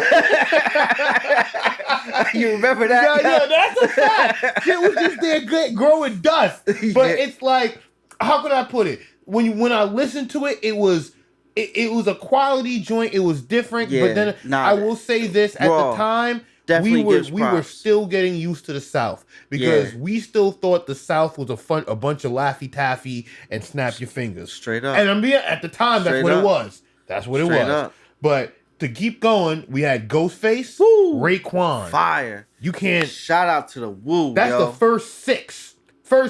Hold up. And I'm going to keep it 100. Depending how you feel, and me, I got a heavy East Coast bias, so I feel really good. The first 10 is pretty strong. I'm just being honest. I'm an East Coast guy. 10. First. I'm going to go 12. Yeah. I'm going to go first 12. I'm going to keep it 100. The first 13. 13, The first 13 is a little bit. Yeah. Use hands. So wait, just to keep it going, we got AZ. So we got Ghost and Ray. Then you got AZ. Come on, man. Like I'm saying, we might be showing our age right now, but AZ, Quiet Money. Come on, dog. Papoose. Like I said, if you was there for the drama hour, you was there for Papoose. Definitely. You feel me? K Slay bought him out. If it wasn't for K Slay, we would have never known who Feel me? The Natsarima Dream. What they want? He said he wanted $1 million, or I think $2 million for Pap. But yeah, I remember that. We not signing for nothing less than $2 million or some shit. Yeah, talk your shit, Slay. I remember the album bricked. But we love you, Pap. We love you, Pap. We love man, you. If it flops, it flops, man. Even we can't control that. Yeah. But then we go from Papoose to Ransom. Shout out to Jersey, man. A-Team. Who can't forget Hitchcock and Ransom. DJ Clue mixtape. Wait, the mixtape era. Yeah. If you was there, you was there. Honestly, you just had to be there to really understand. Wait, Memphis Bleak. Granted, you could have been a hater or not. Bleak was hot. If you bumped that Bleak's first album and I think his last, bro, Bleak had some shit. Yeah. Period. Yeah, Bleak got. But the thing is that he couldn't live up to the hype. Yeah. That was Jay-Z overhyped him. He said he was the next Jay-Z. He was barely the next Memphis Bleak. And then you have Beanie Siegel coming after, not coming after him, but Beanie Siegel in the same camp. Like, come on now. Beans was that's too much, that's man. a hard competition and your own team. Wait, where you're supposed to be the you feel me? Hove Jr. And he wasn't. And then I think that's what actually killed his career. You tried to son him, Hove Jr. You should have let him just be Memphis Bleak. Yeah. You feel me? Because that's how you did. Because when Beans came in, you didn't try to say he's the next you let him be the next. The streets chose him. Siegel, Desert Eagle. You feel me? The streets chose who he was. But neither here or there, we got Memphis Bleak, then Billy Dan, Fire, and Little Fame. Wait, M.O.P. I was just about to say, if you're too young or if you don't know who they are, yeah, it's the original mash out posse. You feel me? So we showing our age again. Damn, it's all good. It's all good. Then we got Dave East That's the top 13 right there. And wait, that top hard. And if you hard. just to recap it real, you got the best of the old and the new. Because you got the old with the D Block and the Styles and the MOP. Ghost and the Ray, MOP. Then you got the new with the Bun B, and the Davies. Well, nah, I ain't gonna put Bun B in new. I mean, Benny the Butcher. Yeah, Benny the Butcher. Davies. Yeah, and yeah, that's it. So but that's a good. Then we get to we don't know. Wait, and I'm a disclaimer. We don't know who most of you are. So when we say this, we don't say this to be disrespectful. We just say this because we just don't know who most of you are. Excuse me. 3D Nati. Next is Joel Ortiz, Saigon, and Mr. Fab. Right there, with the exception of the previous name I said, because we don't know who you are, Joel Ortiz is a spitter. Saigon is a spitter. Yeah. Mr. Fab, I remember you. You got some joints. You're from the West. I'm not going to consider you a heavy hitter, but you a spitter. You earned your keep. Chris Rivers, let's put it like this. I don't know. But I do know you're not trash. Yeah, I know he got bars, but Yeah. I didn't hear enough from him. That's what I'm saying. I'm not gonna sit here. No, he's nice. He got his shit. I know him more than Spider Loke. Oh,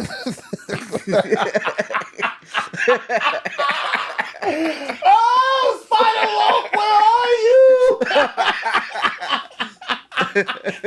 Yo, I'm done. Then we go. John Connor, don't know who you are, brother. I'm sorry. Twister, shout out to Twister. E40, Nino Man, and Nino Man. I know who you are based on who you're affiliated with, but to vouch for you, I can't sit here and say like I bumped you on the regular. But I've heard some stuff, and from what I've heard, you could put things together. Now, you feel me? Where it goes from there, I don't know. I just know tracks he did with Kiss. Keep it real. That's it. And I saw some freestyle shit he did.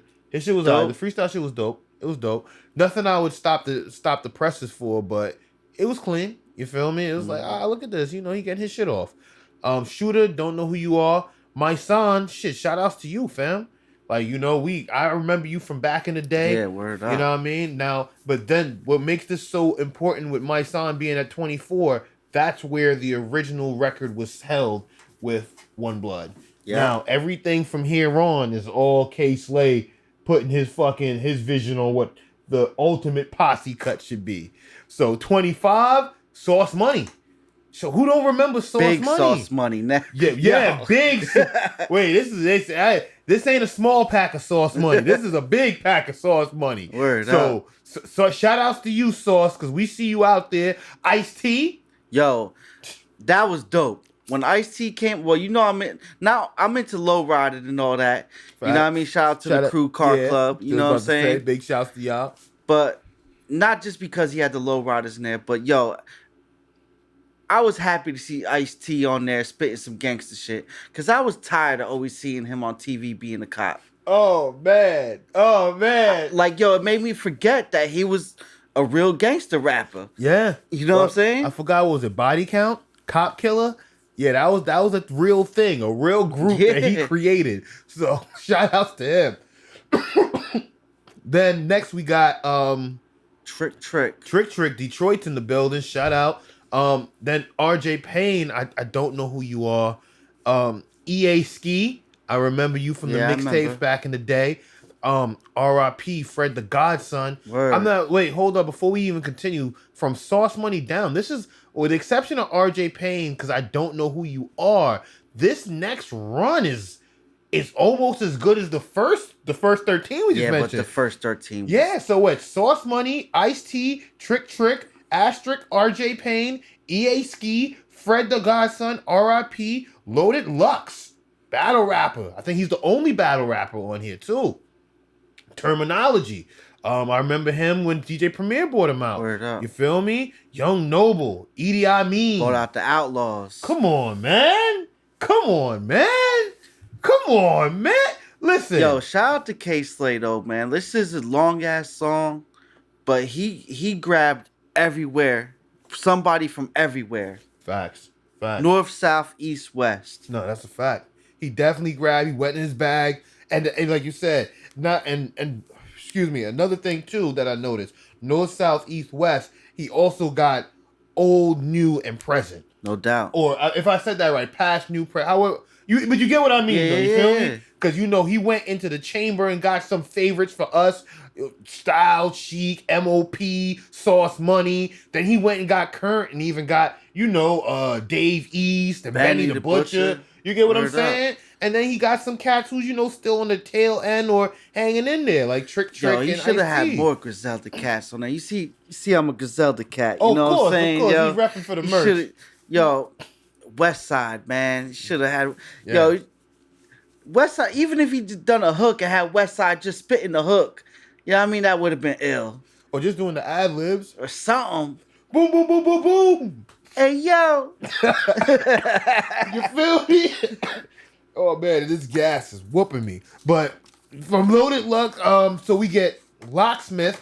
I don't know who you are, brother. I don't know either. I apologize. Cassidy, Mano, Vado, Rockness. Ooh, Rockness. I got excited when I heard his voice on there, yo. Rockness. We stopped the tapes for Rockness. I got excited when I heard his voice on there. So it's like, all right, so wait, Rockness, then DJ Paul. I'm not going to hold you. This run is mean too. So Cassidy, Mano, Vado. Hold on. After Rockness, DJ Paul. I think it's dope that he chose DJ Paul from 3-6 because Juicy J been getting all the love. Yeah. You know what I mean? Yeah, he went solo. He was the one doing he had the hits. He was doing all the features. DJ Paul's, without DJ Paul, come on, what's 3-6? Yeah. Wait, without Crunchy Black, what's 3-6?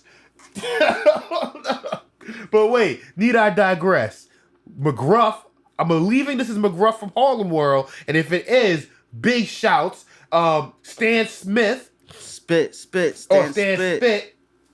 Shouts to you, but asterisk. Uncle Murder. Shit. Corey Guns. I'm gonna be honest. I haven't seen him on a big record like this since 6 foot, 7 foot. Yeah. Then he goes in the bag with Melly Mel. He goes in the bag. Melly Mel, Grandmaster Cass. Bro, this Shout out to Grandmaster. Yo, Melly Mel and Grandmaster Cass. That was dope. When that shit came on, I was like, yo, this is official hip hop right here. Yo. You feel me? You know what I mean? Grandmaster Cass is a pioneer to this hip hop culture. And then you said Melly Mel was on his bodybuilding shit. Oh yeah, yeah. Melly Mel. Melly Mel. I know been on the workout game. Yeah. But I ain't know was like hardcore like that. Like Melly Mel looked like that's little Tookie right there. Yo, he came out like he said a little Tookie. He's worried up. Yo, you gotta check it, son. Yeah, I'm gonna go look for him. But then we go Trader Truth. Word, that was dope. Yeah, that was dope. Trader Truth is a G. He holds it down. Shout out to Houston. Bino. I don't see that. Yeah, we don't know. I'm sorry. Hocus 45. You know what I mean? We apologize, but Royce the 5'9". My brother, because Allegory that came out. Shout out to he's on a roll. Royce the 5. He produced that album too. He finished strong, man. Just to put it like this, because we probably spent the longest amount of time on this, but but my opinion with this, dope, but it's a lot that like we said in the beginning, that I think I could have done without him. Yeah, and maybe replaced him or just not had him there at all. But it's a good way that you brought that up, because one, like you said, there's a lot of people on here that we didn't know, or some that was here that we do know that we could have did without, and some that we do know that wasn't here that we could have definitely did with. Word up. But to look at it in comparison to say the original Posse cut, the original record holder at 24 from 14 years ago, which one do you think is better? And when I say better, let's grade it on 2 scales. Better by song, I don't know if you heard it. If you didn't hear it, it's totally fine. We could just go based off paper. But if you heard it, which was better by song? And on paper, which one do you think was a better lineup? Well, my opinion, if it's by song, Yeah. see, Because remember, you put all these people on a track, it gotta be hot. Right, yeah. I'm gonna say straight up, some of my favorites is on here, but no disrespect to this song at all. Shit long as hell.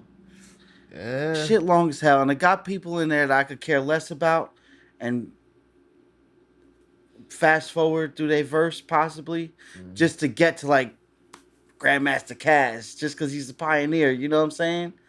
It's just mad long. Like for song, I'm gonna go with The Game, cause that One Blood is not gonna be 20 minutes long, dog. Yeah, I agree.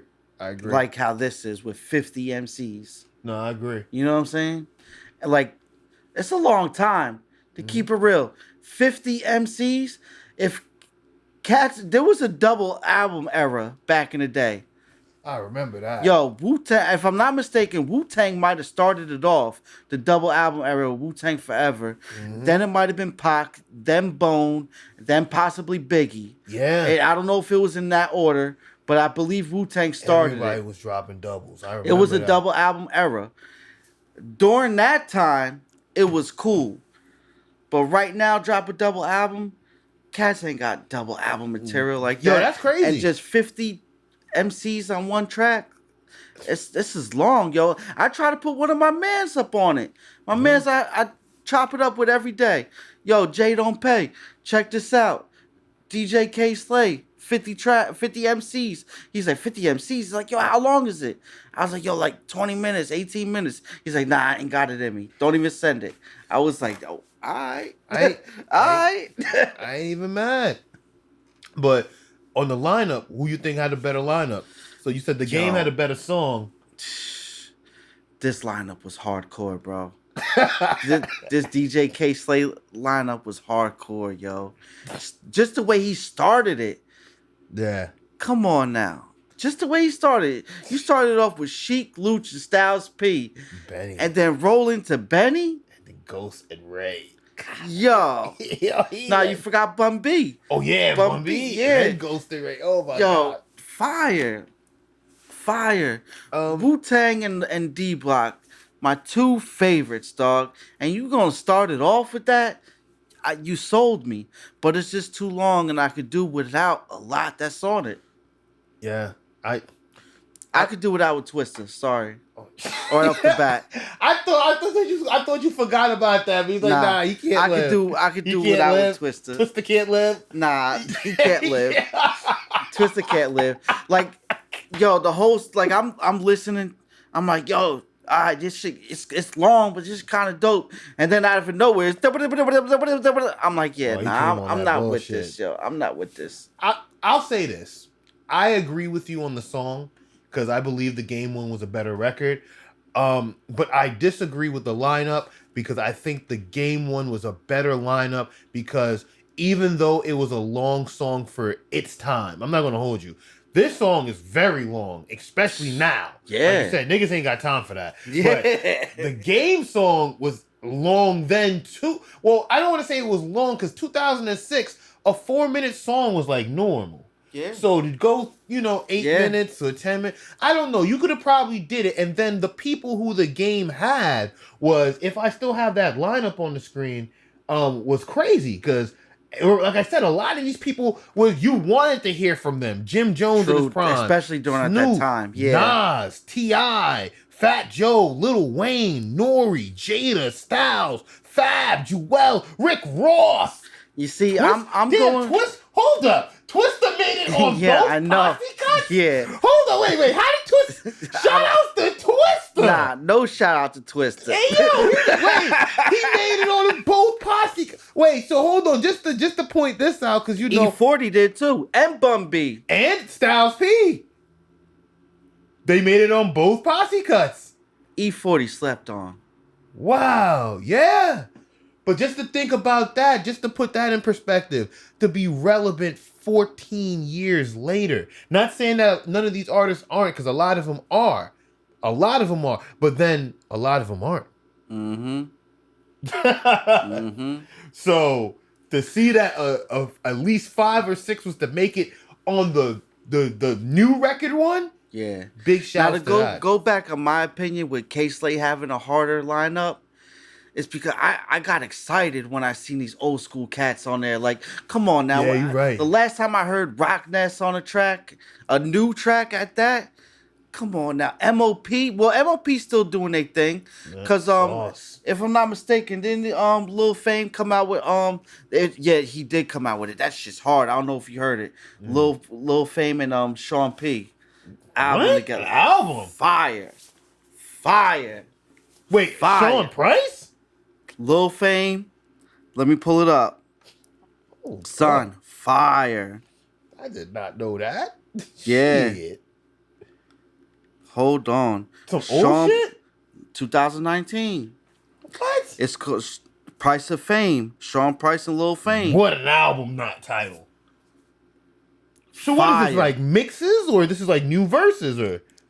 To me, it's all new shit. All new shit. Cause I know Fame produced, so he probably like, yo, fire. This song, Pigs, right here. all right, so fire.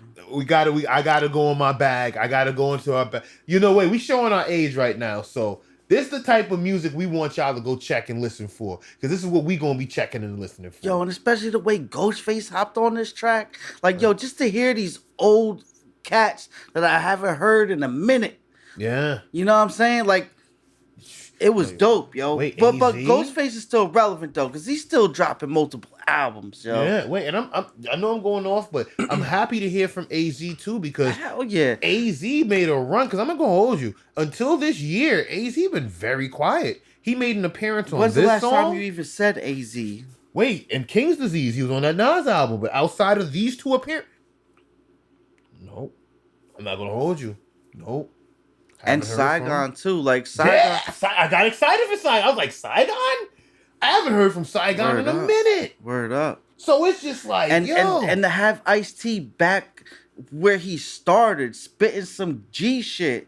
Yeah. You know what I mean? When people think of Ice-T right now, they think of him as a sex cop. Like, come on now, man. Oh yeah, freaking SVU. That's what yo, word is boy. It's cats on there we forgot about, like Sauce Money. Yeah. I don't even remember the last time I thought of Sauce Money. My song. Unless I'm thinking some like old Jay-Z track or something. No, real talk. Yeah. EA Ski, Fred the Godson, R.I.P. The Outlaws. Yeah. So nah, he did his thing, man. Shout outs to K-Slay, man. Hell Go yeah. check. AKA slap your favorite DJ. Yeah, the street sweeper. You feel me?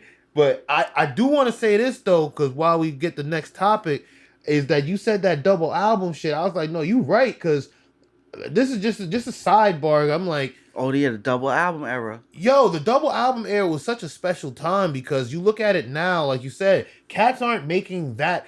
Wait, they're not making that good of music, let alone that much good of music to put out. But then when you, like you said, like, I don't, how could I put it? Like, I'm speaking for me, and you could probably agree. If an album's longer than probably 12 songs, man, it's yeah, like, I'm not with it. I don't know when. I don't know when did this start. But that's the part that's so crazy Like, for me. I don't know when. I bought up the Sean Price and Lil Fame album, 11 tracks. I think it's perfect. Perfect. Wait, but this is the crazy part. But wait, I think I could do more of them. But 11, it's a dope mix. Yeah. But 11 tracks is perfect. Yo. Yeah. I think that's the sweet 11, 12 is the sweet spot. Yeah. I think 15, you are pushing it. Anything past 15 is too long. Mm-hmm. And I say that because we came from the era of 17 songs and skits, or 22 songs and skits. songs being damn near 4 minutes long. 4 minutes, 3 hooks. Yeah. 3 hooks, Yeah. 3 verses. Yeah. That don't exist no more, man. Yo, it's a crazy That fucking, double album era was dope though. It was special, bro. It was dope. It was special, fam. And then the mixtape, they had the triple mixtape era too. Oh, The triple, man, oh, the triple my. series mixtape. Shout outs to you, whoever you Yo. are. If you see it, shout outs to you. Fems. That shit was legendary. When they dropped the L.O.X, D-Block, Triple Series mixtape, I damn near lost my mind. Fam. I think I tried stealing it from you back in the day. I don't even blame you. Bro, I don't even blame you. Bro, that shit was I know you so still fire. got that. You Of better course, still have that. Of course, I would never. Bro, those mixtapes are like CD. Like, it's music, bro. Throwing music away is like a sin to me. No. I Word keep up. everything. Word, I still got the hella vinyl, CDs, the mixtape, bro. the tapes. I Bro, still got so the vinyl? custom tapes. Yeah, I still got tapes and vinyl. So It's crazy. It's like, yeah, To like, even think because about you it. know it. But then again, it's a lot of that shit was classic. And then here's the crazy part: a lot of that shit I only have on that. Like, say when Right. you came through with the beats, Right. that's the only way we have them. It's on Yeah. the CD. There's no other format to Yeah. get it on. Like, Yo, there's mad classic D-Block. I think you still got the original purple tape. You Yeah. better have the. Yeah, you better yeah, wait. Oh, yeah, you better yeah, have the original purple yeah, tape because you can't yeah. buy an original Yeah. one. No, well, they do got a dope box set out. I need that. Word. Yeah, son. Yo, Oh. I was chilling with my man Scent at his art gallery. Shout out to Scent, PFE crew. Yeah, you know this shit. Yo, he had it in the cut, right? It's a box, said purple tape on it, or Raekwon, I forget. I'm like, yo, what's that? He pulls it out, and bro, I need that. He was like, oh, you ain't gonna find it unless you find it on eBay for like $200. I got $200 for that, if it's 200. This is it right here? Yeah, that's it right there. I need that. And I believe it comes with vinyl too, maybe? Yeah. When did this come out? Oh, this been out for a minute. Around when and I think some of the box sets, because it's only a limited edition, Raekwon came out with the Diodora sneakers. Yeah, I remember It those. came out during that time. Wait, and I think $59. you had to get it at the Hold show. up, this is $59 right now? Oh, it's sold out. That's a Oh, I was gonna say we're gonna order 2 right now just for me. You gotta get your own, my brother. yo, you heard? Yo, but that case, Yo, it's hardcore. Shout out to Scent. Yo, he pulled that out the other day. I was like, damn, I need this. That's wild. I need this.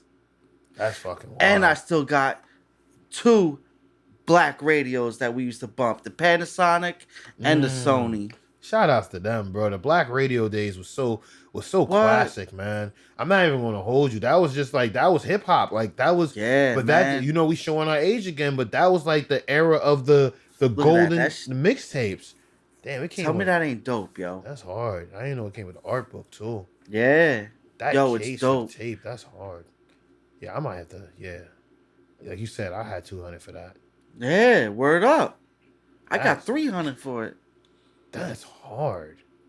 The art book, the vinyl, Yep. the tape, the box, Fire. Chef Raekwon. Fire. But wait, the Diodorus thing, I remember that too because I think you was able to get it with the tickets. You got the sneakers with the tickets. You know what I mean? We got a bunch, man. We're gonna run through it real quick, man. I don't know, man. What you wanna? Yeah, there's so much to talk about, yo, P. Man, hold up. I want you to tell me something. Because I seen something on the list here that I had no idea about. Erykah Badu recalls how J.Dilla taught her how to sample on an MPC 2000. Yeah. Son. Hold on. Yeah, wait. I had no idea. I wouldn't even... If that was a multiple choice, that was an answer in a multiple choice, like, yeah, J.Dilla taught Erykah Badu how to sample, I wouldn't even think about choosing that. Yo, wait, I'm gonna keep it real. That's so crazy because that just came out of nowhere, and like you said, I would have never thought that he would have taught her or she knew how to sample. And then right here, fun fact: the song that J.Dilla showed Erykah Badu how to sample ended up being the basis for her song "Didn't You Know." Huh? That's crazy. During the appearance on Sonos Radio Hour series, Erykah Badu recalled how J.Dilla taught her how to sample on an MPC 2000 when they were working together in his basement in Detroit. I didn't even know that. I'm gonna be honest. Wait, was that? Ain't she from Texas? Texas? Yeah, she a Southern girl, I think. I don't know if she's from Texas. But that's R.I.P. J.Dilla though. yeah, R.I.P. Dilla. Yeah, that's crazy. He Hold on, has the where is she massive record from? collection, and he told me to go flip through some records. I pulled out one record by Erykah Blue. I didn't know who it was or anything. I pulled out the record, I put it on the turntable, put it on the first song, and the song was called Dream Flower. I told him, Dilla, this is the part I want to sample, and he goes, okay, well, sample it. Texas. He showed me how to do that, how to quantize. Oh, okay. He's not a real quantizer, you know. He plays all the drums live generally, but he showed me how to loop these parts she added. That's interesting. Word up. That is interesting. And wait, oh, that's the full interview. I thought they were gonna have the song, but yeah, I ain't even gonna hold you. Shout outs to Dilla and shout outs to Erykah Badu, cause shit. One, I didn't know she like you said, one, we didn't know. We didn't know. I So, wouldn't have thought of putting them two together. But yeah. her making beats, I knew she's talented, dog. Yeah. But putting her and Dilla together in the same room and teaching or making stuff, I would have never thought. Yeah. And I think that's dope. No, absolutely. Especially just to come out all these years to say so, because that's why I had it on there. I thought it was dope too. I thought it was interesting. It was just out of the blue, random, on the 2000. Because I know he's a 3000. Then, this is stuff that she should have been talking about years ago, or maybe she did and it just got overlooked. But I thought that was dope. But shout outs to Erykah Badu. Shout outs to J.Dilla. But where you want to take it now? We got some. There's some wild shit up here, man. Boosie with his leg amputated? That was alleged, man. That's alleged. Boosie is out of the hospital. He still has his leg. Congratulations to Boosie. Yeah, Boosie we need Boosie good. around, yo. Yeah, you feel me? We definitely Both need legs. Boosie around, yo. We need Boosie with both legs. Have you ever watched around. his lives with his parties, man? Bro, I love Boosie just because the way he says pussy. That pussy. Wait, let's say it right. Poosey. You gotta look at the Poosey. The Poosey. Yo, I swear, yo. Word up. But yeah, shout outs to Boosie, man. Get back, speedy recovery. Hope everything is, well and active. And everybody else that got shot up during the same time. Yeah, Benny the Butcher Benny the Butcher's one of them. Hope all is well with him. Speedy recovery too. Yo, Royce the 5'9" checks Fedro Starr for calling him a nerd rapper. Yeah, that I thought was hilarious. It was hilarious because when you hear Fedro try to explain it and clean it up in real time, it's like, okay, bro, I think you were better. Hold on. Wait. So you're telling me that Fedro bitched up? We're gonna watch it right here. We got it on World Star. Oh, wait, no. That's Freddie Gibbs. My bad. I'm about to pull up the wrong thing. Where is Fedro Starr? I gotta find the. I think you gotta go down after the Freddie Gibbs joint. After the Freddie Gibbs? Yeah, if it's in this order. Oh, yeah, right here. You right. Yeah, you absolutely right. Yeah, I gotta have my own set of notes. There we go. Shout outs to P. So yeah, right here, this is the video. Yo. So we gonna watch this in real time. I was on tour with Royce for 5'9". That's why Royce is a street nigga. That's how I feel. We was on tour, shit. We was on the Nelly tour together, real nigga. But what I'm saying on a Nelly tour? I was trying to say that old boy, wait, I think it's funny because old boy keep trying to say he's street. He keep trying to say he's street. Yeah, he do keep throwing that in. He's street. That don't mean you're not a street nigga though. That's what I was arguing. Yeah, you're right. Nobody never said that, but I'm just saying. Because you think Sticks a nerd. Yes. He's a street nigga. But he's still. Okay. Niggas that read books, niggas that. You know them nerdy niggas. You. Hey, Fedro, my brother. Yo. Come here for a second. Let me start by saying I have nothing but the sincerest admiration for your legacy and what you've contributed to the culture. Black trash. Anytime that I ever speak about you in that regard, Nah, Black I'm Trash was always gonna sticky. make sure that it Oh comes shit. across clear and concise. That Fedro it's had like respect, to where it's nothing Fire Starter or that you something. even would have to think about. Oh yeah, Another thing I want to Fedro had clear one of with my you. favorite singles. I Oh never my had a god, I problem being remember. called a nerd, a It was that backpacker. one That song. never It was was a trigger for me. fire. I never thought that a hip hop nigga, a lyricist, was the juxtaposed version of a street nigga. I never thought the street niggas were the opposite. I never looked at that like that. Maybe it's just because I come from Detroit. But it's also one thing that I've never done. I've never done. And if you follow me, then you know. You never seen me play with niggas, and you never seen niggas play with me. I don't let niggas play with me. I never let niggas play with me. You know what I'm saying? Shout out to Royce, man. I don't like to play games. There's too much going on in the world right now. Like, it's a very serious time. And I'm happy for y'all if y'all in a happy place. You and that other nigga. If y'all in a happy place. He don't even want to say his name. He don't even want to say his name. Yo, you and that other nigga. As my man on that show. It was an honor and a privilege to go on tour with y'all back in the day. And I appreciate you calling me your man.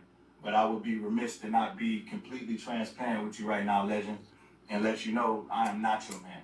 Oh shit. Desire whatsoever. Shout out to Royce. Sort of relationship with you moving forward, just so we clear. Bro. No reason for you to ever Bro. play with me again. Yo, is Yo. there a I reply? don't like to play. Say that playing shit for a nigga that you playing with that's playing with you back. That's what Bro. I'm talking And I about, won't Royce. come fuck over you. And I'm not gonna say it again, Fedro Starr. You keep being a legend. And I'm Bro. gonna keep doing what the fuck I do. Bro. Next time you mention me and you give me the compliments or whatever you want to give me, and you leave all that extra shit out of it because it's something that comes with that. Shout out to Royce, man. Hold. There is a lot to unpack there. Word up. Bro.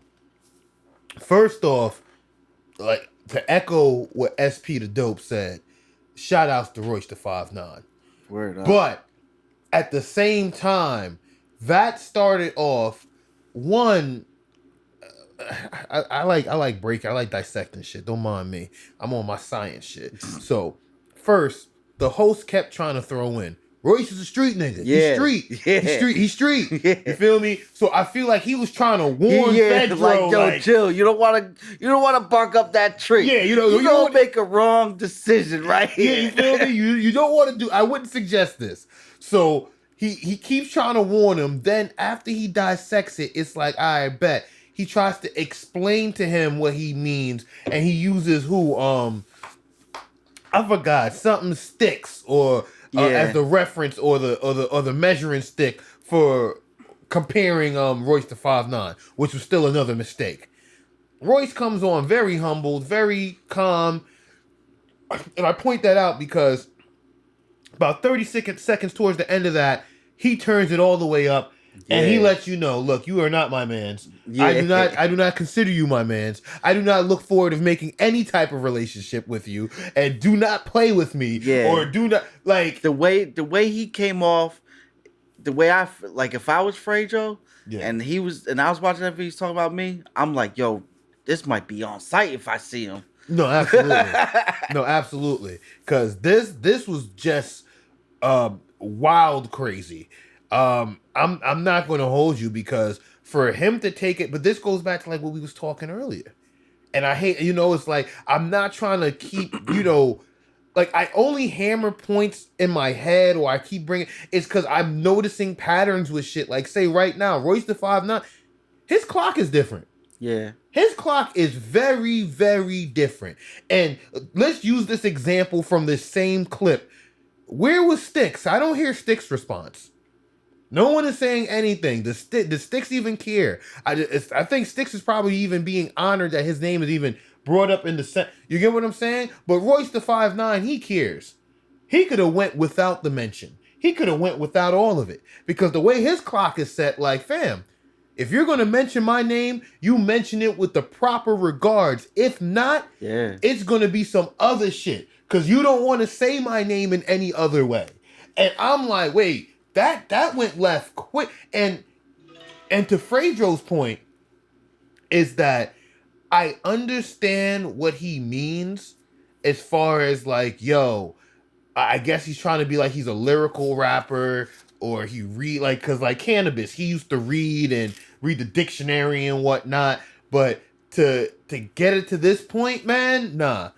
Royce the 5'9", y'all rappers don't play with him. Fedro, I wouldn't even apologize. I don't even think the conversation needs to go any further from that. Just drop it, yo. Just forget about it. Forget about it. Just, like, because as your career went on, hate me or not, as your career went on, you went from hard to soft. Oh shit! And you're trying to go back to hard now, and it's not working.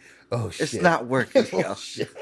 You're still the dude from Moesha. Oh man, listen. And you was trying to be hard on there too, but it didn't work. Yeah, like you listen, and I think he had that Breakfast Club interview where Charlemagne was pushing his buttons, and that definitely didn't like to me, his Fedro's gangster card. Oh, gangster star. I don't mean this.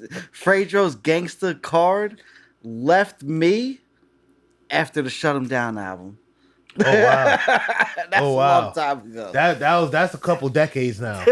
That is a couple of decades. Holy crap! Kids have now graduated high school and seen colleges. Straight up. Like from then till now, he just got soft, yo. Like when you seen him on TV, it wasn't no gangster. Throw your guns in the air no more. You know what I'm saying? And then when you look at it from the point of view of relevancy, Royce the 5'9" was actually out from, like he said, from back then. He was touring with you. And to even say now, yo, I appreciate the opportunity, but he's relevant. Like I said, he just dropped the album that I bumped with West Side and that was fire. Like I said, he wrote, produced it. Like Royce the 5'9" just made relevant news in the hip hop culture as of this year, I believe. Hold on. As of like last week or last 2 weeks ago, he's on a rolling 50 deep. Yeah. With K-Slay. You feel me? So we can't say the same for Fedro. I respect Fedro for what he has done. Yeah, but most def. Yeah, big ups to Onyx. You know what I mean? Yeah, but for you, Onyx in the 90s. Yeah, yeah, the prime. Yeah, like in their prime and their peak. And even early 2000 with the Shut 'Em Down album. Yeah, because then that was 2000. Was it? Or was that still 90s? I don't remember. I think it was like 98, 99. It could have been 2000. You feel me? I'm just hating. I'm not trying to give him any of that millennium love, but still, because their solo careers didn't really take off the way they wanted. None of theirs. You feel me? But granted, it's like it is what it is. I say this: just keep Royce the 5'9's name out your mouth. Shout out to Royce the 5'9. Listen to the host of any show when they try to throw you hints like that. Because if you can't catch them, you're gonna find yourself in having these other disputes coming out. Because you should have took that warning very well. Like, he said it 5 times in a matter of like 6 seconds. He's like, yeah, nah, he's street fan. But let's keep it pushing. We got a few more, man. What you want, man? I'm not gonna hold you. Hold on, there's a few up here. I'm not trying to get too deep. It's the Be Thankful cast, so I ain't gonna talk about all that extra. Wait, the hip hop. Did we talk? Damn, there's still mad shit on the hip hop to talk about. Good shit. We touched most of good shit. Hold up. 50 Cent is open to a versus battle with the Game. Wait, hold on. Let me see. Let me pull that back up, because if that is accurate, that is. You got that down right here. Hold on. Yeah, I think I heard that somewhere, and that'd be dope, especially seeing how the Jeezy and Gucci one just finished. But wait, where is it? Right here, I see it. 50 Cent versus with the Game. All right, let's pull this up. Let's see what they talking about. This is actual news. This was reported. So shout outs to Complex. What was this? An Instagram post? Yeah, despite their turbulent past, 50 Cent is willing to share the spotlight with the Game if given the opportunity. During a recent interview with Big Boy, Fifth said that only versus matchup that makes sense to him would be a face-off with the Game. Maybe Game 50 said when asked about the potential versus battle. Okay, look, he could play no records with my voice on him. I don't blame 50. I don't blame him. Nothing with his voice on him. Nothing he wrote But then even with that being said, wait, let me finish. The game's manager Whack 100 took to Instagram on Sunday where he claimed that he's been trying to plan to get his artist and 50 in the ring. That's crazy. Versus lost. Oh man, I got my side. Uncle Murder. Let's figure this shit. Uncle Murder. I don't know why Uncle Murder's involved in this, but okay, Whack 100. But shout out, I gotta shake hands and functions at the same clubs together twice. A little help from, yeah, I'm just skipping over these words. Versus Los Angeles Confidential versus 50 Cent's Whack said in the post. Look, I'm gonna just go from here. We could just speculate from there. The fact that Whack 100, and that's a verified source next to the game. I think that's his brother or someone close to his manager. So he's an official source. Mm-hmm. And then Big Boy TV, shout out to Big Boy in the interview right here, 50 Cent. So, I'm not gonna hold you. If Fifth said he would do it, I agree. Like, as long as they don't do no sugar-coated fake shit, I'm with it. But then at the same time, I think it'll be the perfect thing for them to be like, they do hate it or love it at the end. I'm not gonna hold it. It'll look good. It'll look good for the public. Oh, they performed Hate It or Love It together. Like, yeah. I don't know. I say this though. The 50 in game battle would be dope. Cause 150, he's definitely is 50. He had I'm just gonna put it like this. He got the first 2 albums if he was to put it against anything. Mm-hmm. I think the Get Rich or Die Trying, the Massacre, and then he has, some of the G Unit stuff, and then he even has some of the mixtape stuff because he did a lot of original stuff. I think Lucy's on there, like Bad News and whatnot. So there was a lot of mixtape Lucy's that he could definitely go and dig in the bag for. But when you look at the game, I say the game had a longer career. Like when you take the first 2 albums out, the documentary and I forgot what the first 2 was, but when you take the game's first 2 albums out and you just look at what he was able to do without 50, he was able to accomplish a lot, man. Yeah, because I got a lot of gaming, yo. Yeah. Doctor's Advocate. Yeah, he was had the Red Album, Jesus Peace, L.O.X. He has way more albums than 50. Yeah. Way more albums. He had Yo, and the Doctor's Advocate, that shit was dope, yo. Yo, he had some shit. That shit was dope. He had a lot of dope shit. Like, I'm not even gonna hold you. So it's like when I look at as a battle, I'm not gonna front. I think it'll be a dope battle. And then when it comes to a matchup wise, this is the first time I'm picking a winner live. Like, if we was to pick a winner, if this was the... Wait, Whack 100 already put it out in the universe. So if it comes to, the truth, and we're just speaking on it early, so be it. But if 50 and the game was to face off, 20 tracks, who do you think would win? Ooh, this is the Thanksgiving Day special. You might have to give it to 50, man. Just because, well, I don't know, man. I'd rather sit and listen to a game album, to be honest. Same here, and the mixtapes, and the Jesus Peace album I enjoyed thoroughly. So fire. I'm gonna give it to Game, but the public might give it to 50 just because he's relevant, man. He's a comedian, put it like that. Yo, this is a tough one, He's a hip hop comedian. I agree. It's a tough one. I agree with you. And the reason why it's such a tough one, because it's like, yo, how could I put it?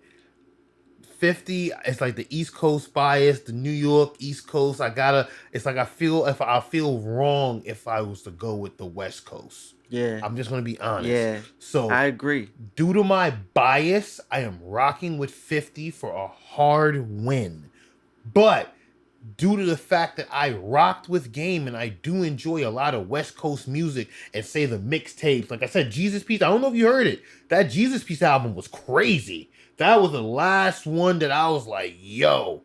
But when it comes to the Game, I think he could give him a strong, definitely. And when I say a strong, if we're doing 20, it could go anywhere. It could be 11, 9, 5th. You feel me? Like, or how it's not gonna be a landslide. That's all I'm saying. It's gonna be a lot Yeah. closer than people think, Yeah. way closer than people Definitely. expect.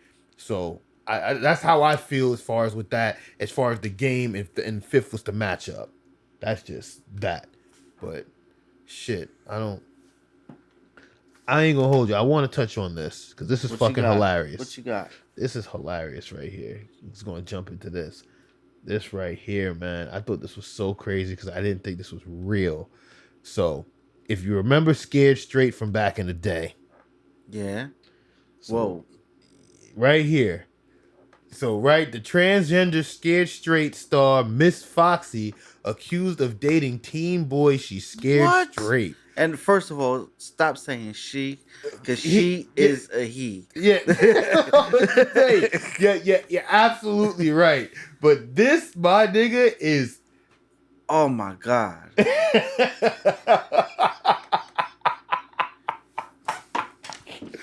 Yo, transgender Miss Foxy was one of the stars on the hit reality TV show Beyond Scared Straight in 2014. The series is focused on sending potential criminals to prison where inmates talk to them and try to put some sense in their heads about what being in prison is really like. So, Mrs. Foxy, this is the young man and Mrs. Foxy. And let's go to the next joint. That's him again. I hate it when they do it like this because they just doing it for the clicks. Yeah. Fucking this Instagram post. Wait, we got a good one. Where is it? Here we go. This is.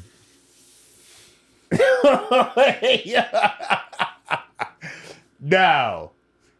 Oh no. Listen, that could be Miss Foxy in 2020. Mr. Foxy or Foxy. Yeah, that's Mr. Foxy. That's Mr. Now, Foxy got a chinchilla and a Gucci bag. The weave is cracking.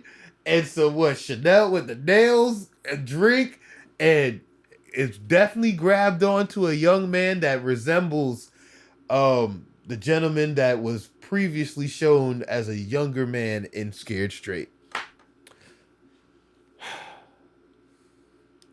Bro, just from this picture alone, there's no like him trying to cover nothing up. Like, oh yeah, we just bumped into each other and decided to take a picture for the gram. No, like, they nah. look very happy. Yeah. They posed, took a picture, a couple's photo. Yeah. Oh my God, my stomach is turning. Oh, they got multiple photos in different clothes. Hey, this is a union. Yeah. This is a fucking union. So, and hold on. Did they meet in prison? Like they met on the show. Yeah, no, I know they met on the show, but did they get together? Oh, like did he like decide like, oh yeah, I'm feeling that guy that was all in my face on the show. I'm about to get locked up when I turn adult age, so I can. Yo, oh my God, you ask a lot of questions. I wish I knew the answers to. Oh, I thought you had it. I thought you might have knew. No, wait. I'm not doing that type of reporting out here.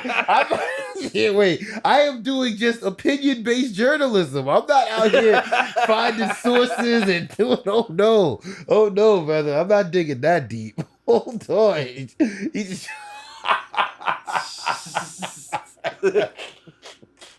I am not fucking with you, P. I am not fucking with this. What you got on the screen at all. Yeah. I do not condone. No way. This ain't right, man. He still looks like a little boy, first of all. Yeah. And look at it. He looks like a crackhead that be down the street from my crib now. Like out in the open, smoking the, like, you know what I mean? Yeah. Hugging up on this young boy. That's what it looks like. But that's a he.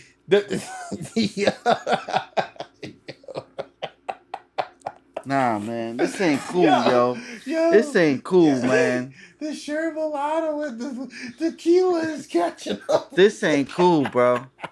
Yo. This ain't cool at all. Yo, this is so. Yo. Oh, God. I gotta If this catch a young breath. fool went and got his hair and nails done off his pocket. Yo, wait, I think what's even deeper is what you said. Did he get arrested to go be with? Yeah, Because how did they link up? How did they stay in touch? How was the communication made? Right. How was there's a lot to really. And second of all, like, how did they link up? Like, if that was my son and he was on that show, and you could have pen pals or whatever. Yeah. If somehow, some way, the show they let you be a pen pal with the people that's on the show, like just to remind you to stay out from there or whatever, I am not letting my son, daughter, or anybody write this guy. Yeah, no one. No. I'm not gonna say no one. I'm not gonna say no one. Yeah. Cause it's some solid dudes in there. You know what I mean? Like, yeah. Shout out to Riz. Shout out to Buns. I mean, but to keep in contact with this, no. No. And look at the in the club photo. Oh my God. Oh, that's the money one. That's the one for the gram. That's the one for the gram. B. This got me mad, bro. I don't know if you've seen my facial reaction in the beginning of this when you pulled it up. Yeah, bro. Wait, that's the reason why I even had it. Imagine how my reaction was. Imagine the questions I had. Imagine what I had to say. I'm saying what I had to say, bro. There's so much that needs to be answered here. Because when I saw this, I thought it was like one of those haha jokes, but like there's footage, and granted, look, if he is living his best life, so be it. Shout outs to you, young man. But I will say, like what Rock is saying, you are too young to be making these type of permanent decisions. And I don't know how this came about. And I say this because we do not know if you was coerced, manipulated, or if you did this under your own duress. You feel me? So we don't know. Did you get arrested to go in there to find Foxy to pursue this relationship, or were you pen pals? And this was a long going, back and forth through the mail that just materialized into a relationship. And you let this man mind fuck you on paper. Oh God! Like, no, bro. Oh my God! No, this is not right. Yo, P. This ain't right. Yo. It's not right, yo.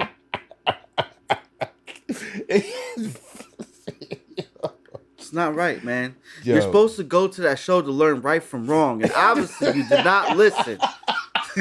If you went, you know what I'm saying? You went way wrong with this ending decision right here.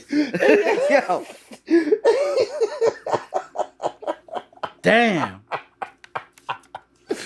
Yo. What the hell is wrong with that kid? P was like, obviously you don't listen.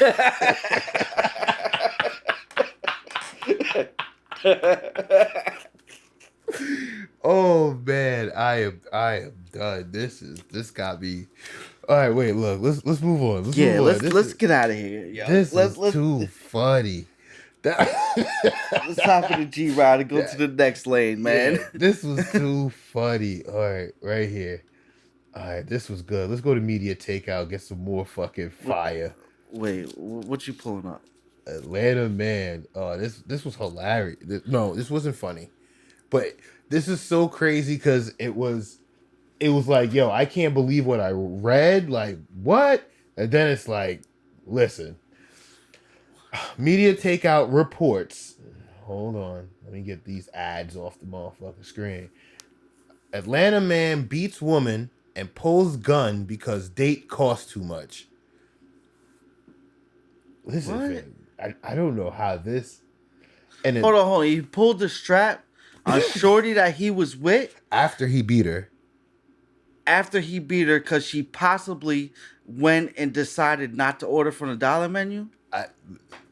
Listen, wait. This an Atlanta man is accused of being a nightmare date and allegedly savagely beating a woman he met on a dating app. So he met this girl on an app, let alone. So this is not a chick he knew. That's crazy because I thought he might have. It is crazy either way, but still, it's crazy. You just met a random girl, but.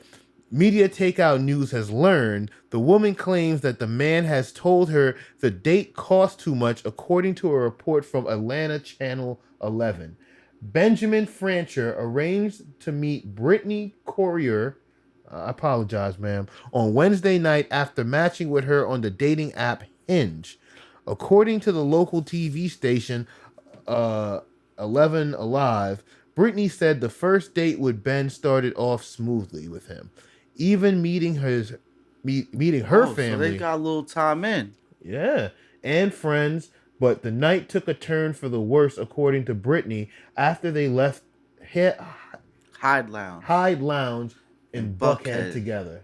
All right, let's see. He started beating me in the head, punching... What? Hold on. He started beating me in the head, punching me everywhere. My forehead, my temples, my cheeks, jaws, throat, arms, my back. He was just telling me the date cost to what? What? Wait, I'm sorry for laughing, but bro, this... What? He said, what? Hold on. He was just telling me that the date cost too much, that I'm not worth that. Whoa. Whoa. Whoa. Whoa. Hold on. Then, according to Brittany, he pulled out a gun. Listen, I'm not laughing at her I'm laughing like out of shock, out of disbelief that what I am reading right now. Right. This is just because, bro, wait, I just believe that he was dead set on killing me. He's dragging me and beating me, and this just happens to be security guard there. She comes running, taking pictures, and I think he gets spooked, she said, adding that's why he drove away. He's now wanted by the police for wanted on charges of aggravated assault, kidnapping, fault. Damn, boy. I already know kidnapping is a serious charge and false imprisonment is a serious charge. But kidnapping is so easy to get that charge. You know what I'm saying? Like, but this is the like dude you said, right here. That's the dude. That's him right there. So this the guy. Hold on, I'm trying to pull up the menu for this joint because I want to see the prices. Oh, you wait, said it's called the Hyde Lounge, right?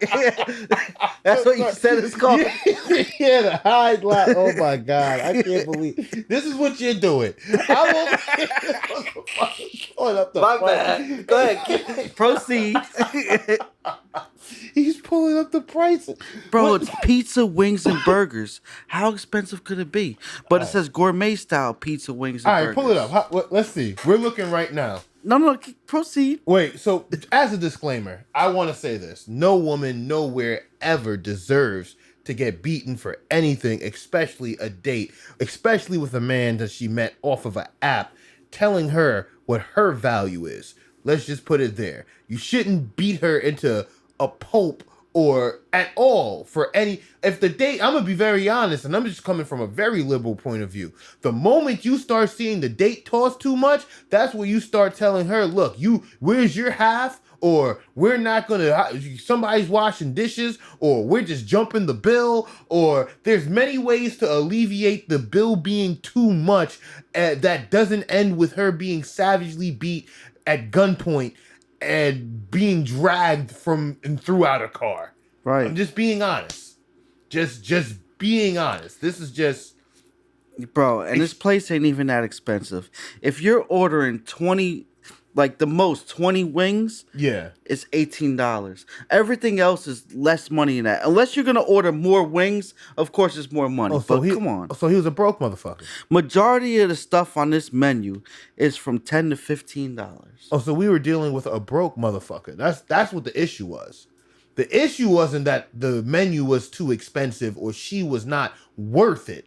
It's that this motherfucker was too broke to value what she was as a woman or to value what their food was to a human. Because for 20 wings, you said $18? Yeah. So that's like what about that's like 80 cents a wing. That's kind of pricey. Yeah, but it's supposedly gourmet style. Gourmet style, whatever that means. How gourmet could you get with wings? Well, I'm not gonna hold you.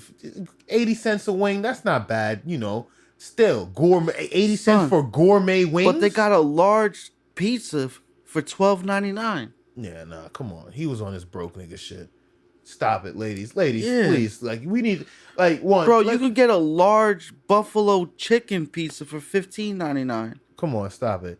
Ladies, when you're out here being courted by these men, please do a better vetting process and, gauging of them, background checks, or what needs to be done before things escalate and we end up in situations or points like this, because no one deserves, especially you, to be in these situations. And right. And gentlemen, when courting women, please make sure when you go out there, you have enough and sufficient funds for not only the evening, but to maintain the rest of your livelihood for the week and days to come. Right. Because if you spend out on that night and then you have to, I don't know, eat bread for the next week and a half till payday, that's not your fault because you wanted to trick off. Feel me? You fucked up.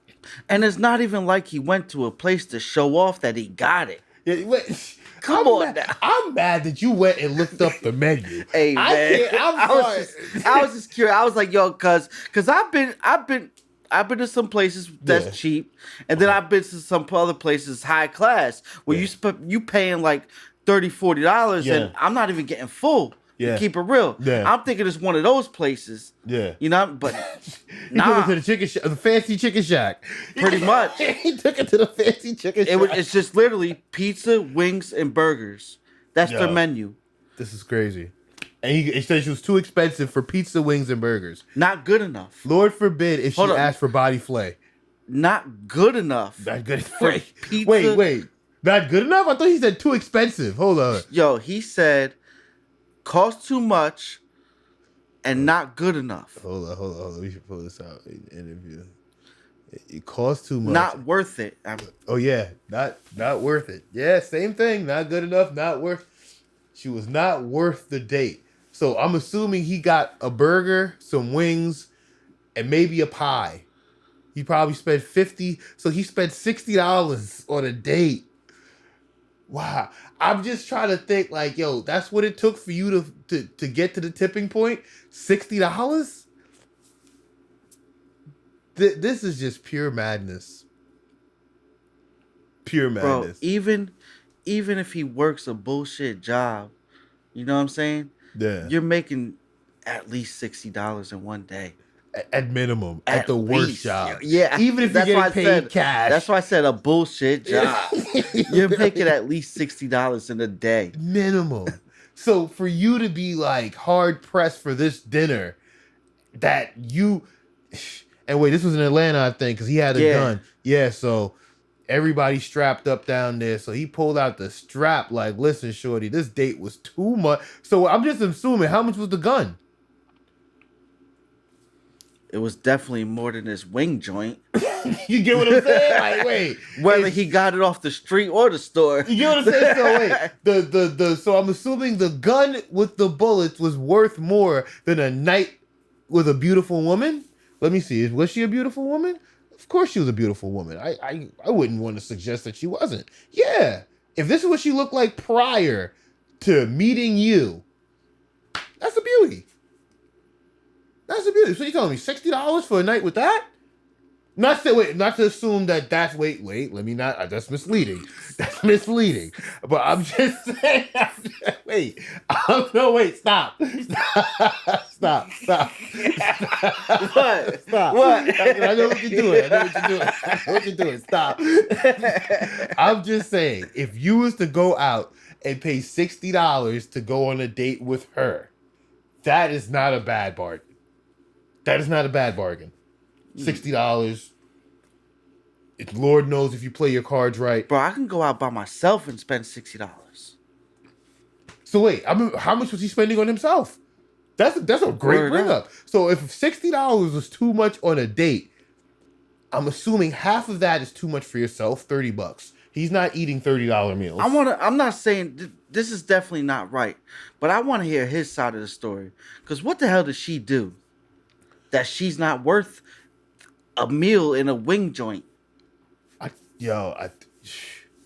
I think she probably, I'm just saying, probably was the buffalo wings.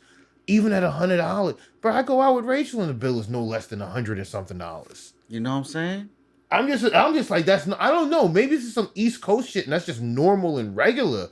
I don't know how the cost of living is down there. I went to a diner with my lady. We spent like $50. You know what I mean? Late night, 2, 3 in the morning type stuff. Some quick shit. You get what I'm saying? And it's like, it is what it is. It's cool. Yeah. Ain't no issue. Like tops, that's something light. Like, wait, I'm just trying to understand, like, for her to go from there to there over some wings and burgers, this nigga must have had a testosterone issue, bro. Nah, but not trying to back him up at all. I'm not. Wow, shit. But I want to hear. I want to hear. There you go. I'm not trying to back him up. I'm not. Okay. I'm not at all. Okay. I just want to hear his side of the story. That's it. I want to hear his side of the story. If he comes out and says it was just too much money, fuck that. Hell no. I could have got Susie from down the street and went to McDonald's. Well, maybe she picked the spot and he didn't know how expensive it was and he ain't had it. Yeah. Or maybe she was in there. I don't know. Maybe she wanted the gourmet wings with caviar. Nah, son. Maybe she was in there chopping it up with him because it's a bar too. Maybe there was. I see where you going. You know what I mean? I see where you going. Maybe she was in there being a little loose. You know what I mean? Oh man, you just dropped $60 on wings, and you over here talking to they down in the south. You over here talking to Billy Bob, and he buying you drinks. Are you drinking? And I gotta buy your food. Oh my God! Let Billy Bob buy that. Yeah, but don't take it out on her. She didn't deserve it. Take it out on Billy Bob. Take it out on not Billy. even, dog. If you could bag her, you could have her. That's a fact. I agree. But if you had testosterone to get off your chest, don't take it out on her. Nah. Because she went from beauty to... Because you straight soft for that. Yeah. And I'm mad that I think they even blurred out that part of her mouth there. So I could just assume the type of damage that was taking place there. Lord forbid. And then just to put not say icing on the cake, but just to make a bad experience worse, she probably will never engage with people the same over social media apps again. Hey, man. Just to really be honest, you just scarred her for life. And I don't blame her, because if you met somebody... Not to sound crazy, but your mother ever told you, don't talk to strangers? Hey, you heard it here first. You heard it here first. Look, let's move on. Let's hold up. I wanted to talk this real quick.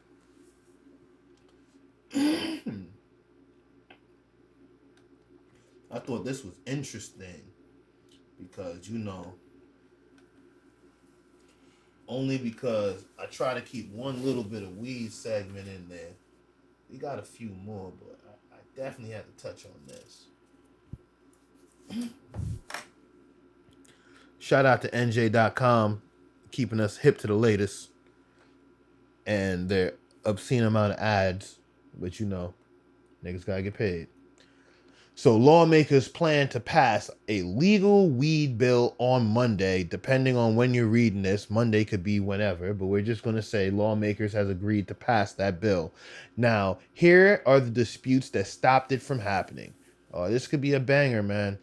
All right, after last-minute disputes forced the Assembly and Senate to cancel Monday's votes on Landmark's bill to halt many arrests for marijuana possessions and launch a legal weed industry, a key lawmaker says it will probably be at least another week before any agreements are reached. Now, that's important that I just read there that they're trying to, things that they're disputing about, just in short, I'm pretty sure they're going to break it down more, but it's on marijuana arrests, halt, so I think they wait. This is crazy because from what I learned, weed would be legal midnight. Monday? No, on January 31st. You But know, what they talking about Monday? I believe this was the past Monday. They were supposed to finalize the bill because they voted to approve to make. Because this article said the 24th. Monday's not here yet. This article's the 20. Oh yeah, 23rd. No, the 24th. Yeah. So yeah, Monday. So I'm guessing next week. So this is an exclusive. I'm guessing. So right there. So right. So between last minute, and the lead. First of all, they should just stop the arrest. There's like a month and a half left. The fact that you're still trying to scrape up as many last minute weed arrests that might even potentially get thrown out once midnight hits is crazy. That just shows you the legal system. But I don't know about, like, stop the arrest. All right, cool. But I don't know about all of New Jersey. But I know Newark, they been stopped it. Really? Been stopped it.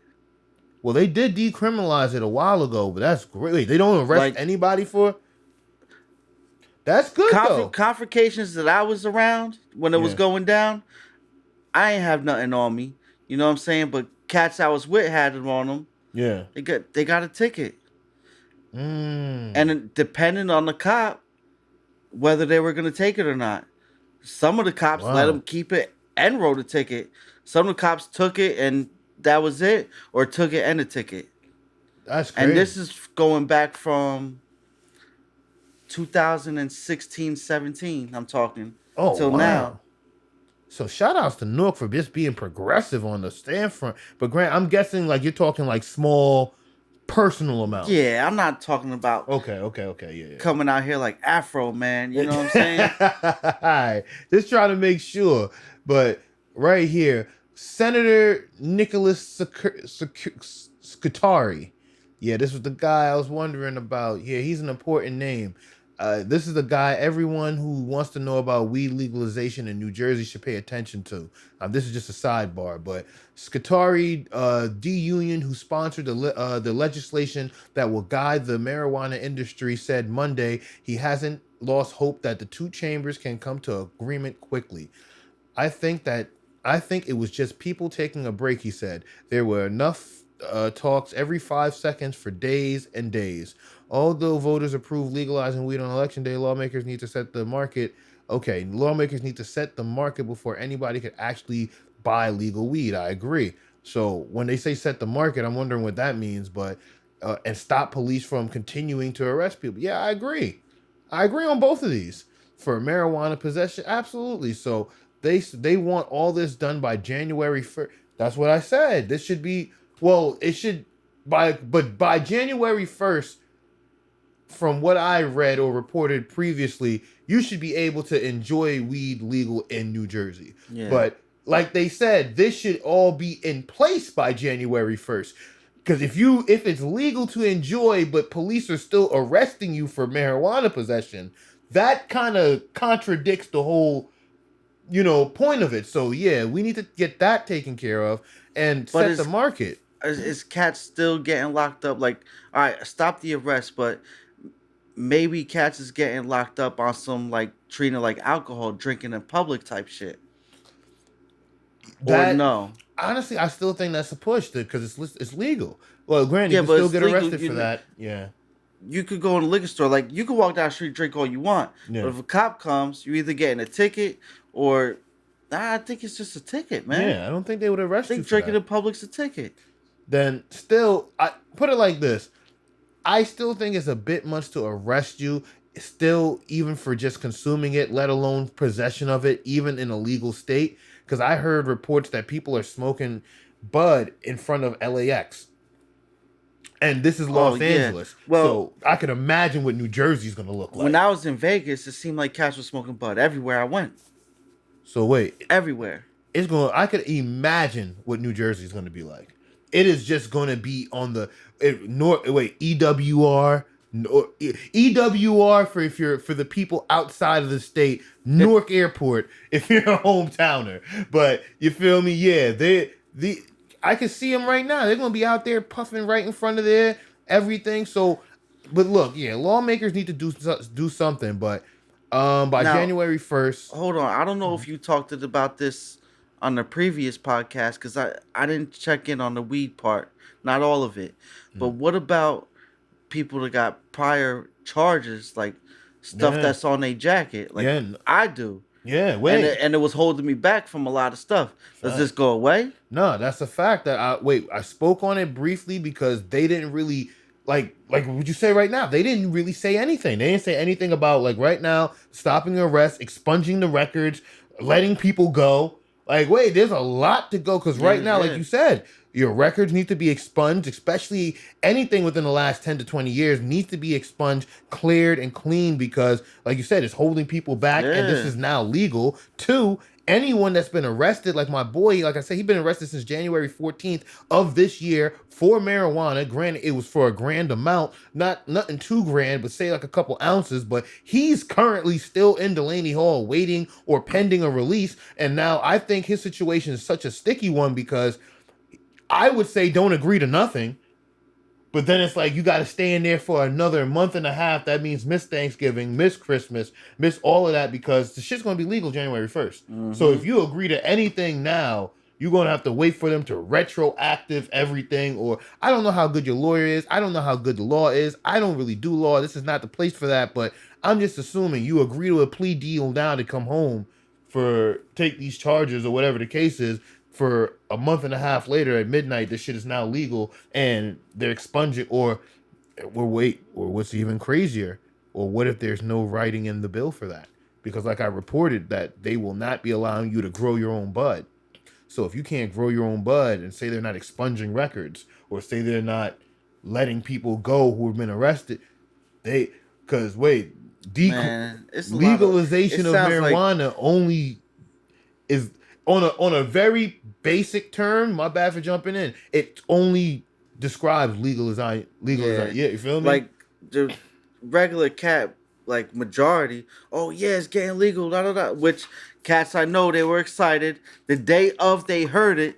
They riding around smoking like, yo, I'm smoking. It's legal. Like, dog, it's not legal yet. They ain't even realize it. Yeah. What do you mean? It said it, but dog, like, it sounds like this legalization thing. Yeah. It's really not the wave.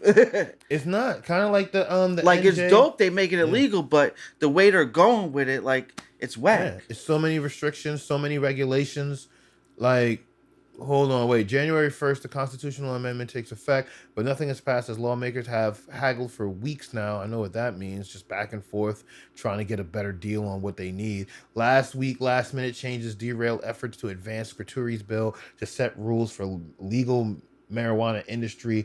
It's the second time we need that to hurry up January 1st because and then after that, after the assembly pulled a vote on a bill to decriminalize marijuana, when some lawmakers objected to the provision added by Scrituri to downgrade penalties from possession of psilocybin mushrooms to magic mud. Oh, Scrituri is the man right now, so he's over here trying. So he's the reason the bill's getting held up. He's just like, yo, listen, if we're gonna drop this, we need to make magic mushrooms leak. Oh, Scrituri, what have you been doing in college, fam? Like, hold up. You feel me? But sources with knowledge of the negotiations have said that the Senate made its changes late Thursday as leverage over the Assembly, attempting to push the lower house to pass a decriminalization bill. By Friday, both chambers has canceled Monday's voting sessions, with Assembly Speaker Craig Coughlin stressing his House approach for producing a fair and responsible legislation is to be thoughtful and deliberative. Okay, disappointed. It's not saying nothing, anything. Oh, limits on how many can grow. Oh, here we go. Now we're getting to it. Here are the disagreements holding up the passage of the bills. The shit we've been fucking waiting for.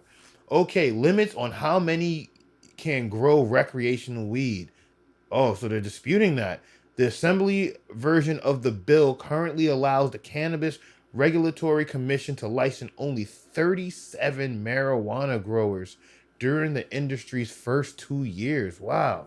So from 2021 to 2022 or 2023? 3.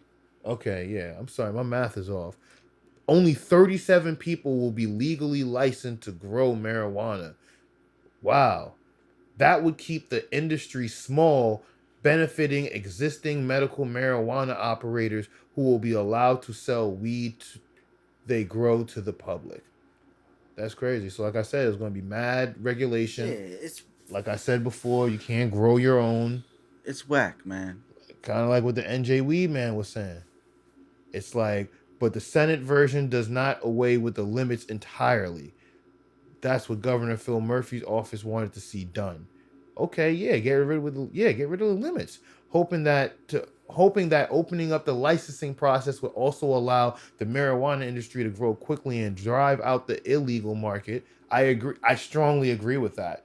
The only reason there's an illegal market is because it's not legal. That's the only. It's like prohibition. I hate to even use those examples, but the only reason people was risking their lives and making moonshine in their bathtub was because the shit was illegal. It was profitable. People wanted to get drunk and niggas needed a drink. So, Yo, you ain't gonna stop the illegal market though, man. oh no, wait, because they're gonna find a way to undercut. Yeah. You're gonna find a way to. And I'm all for the illegal market. I don't care if that's on camera. No, the black market. Wait, hyperbole. But you know the underground black market, they got to thrive. But to the illegal market, racial justice advocates have also called for an open industry to encourage participation from those who cannot compete with the big multi-state operators for a small number of. I agree. Like us, man, we've been affected by this. We currently have, aspirations of probably making something into a bigger, better thing. So why should they limit it only to the big corporations? Drug tests at workplace. You know what I mean? Yeah, with the legalization of marijuana comes a concern for employers. How do we ensure someone operating heavy machinery or working as a driver isn't coming to work high? And for workers, will we be penalized if we use weed off the job? Honestly, I think that's two great bring-ups, man. Like, cause some of the things, like, say, like, I don't know, with some of the shit like you do, because I know you drive the CDL, air brakes, all that shit. You need to know what's going on. You need to be functional. But it's a question right there. How do we ensure someone's operating machinery or driving isn't coming to work high? That's good. Come on now. There is ways to know. From what I was told, when I was on probation, I had to take tests. There was times I was smoking. There was times I wasn't smoking. Times I was smoking, they knew if I cut down or not. You know what I mean? They said the levels was different. Oh, yeah. Okay. You know what I'm saying? Yeah, because they check. That's interesting. So there is ways you will know. Okay. So. And allegedly, the police know when they stop you and they do that little stupid finger thing. Yeah. You know what I'm with saying? The eyes to make sure you dilate and shit. There's ways to know. No, you're right. You're absolutely right. They just trying to play. They're trying to play hard to fucking agree with. The assembly version increased protections for employees. That's great. And protections for employees already got too much. But the employees who want to use marijuana after work hours, it said an employer would need a rational basis and a reasonable suspicion to drug test an employee and create a new license for a drug recognition analyst who would undergo a special training program to determine if an employee was, showing signs of ambition. That's crazy.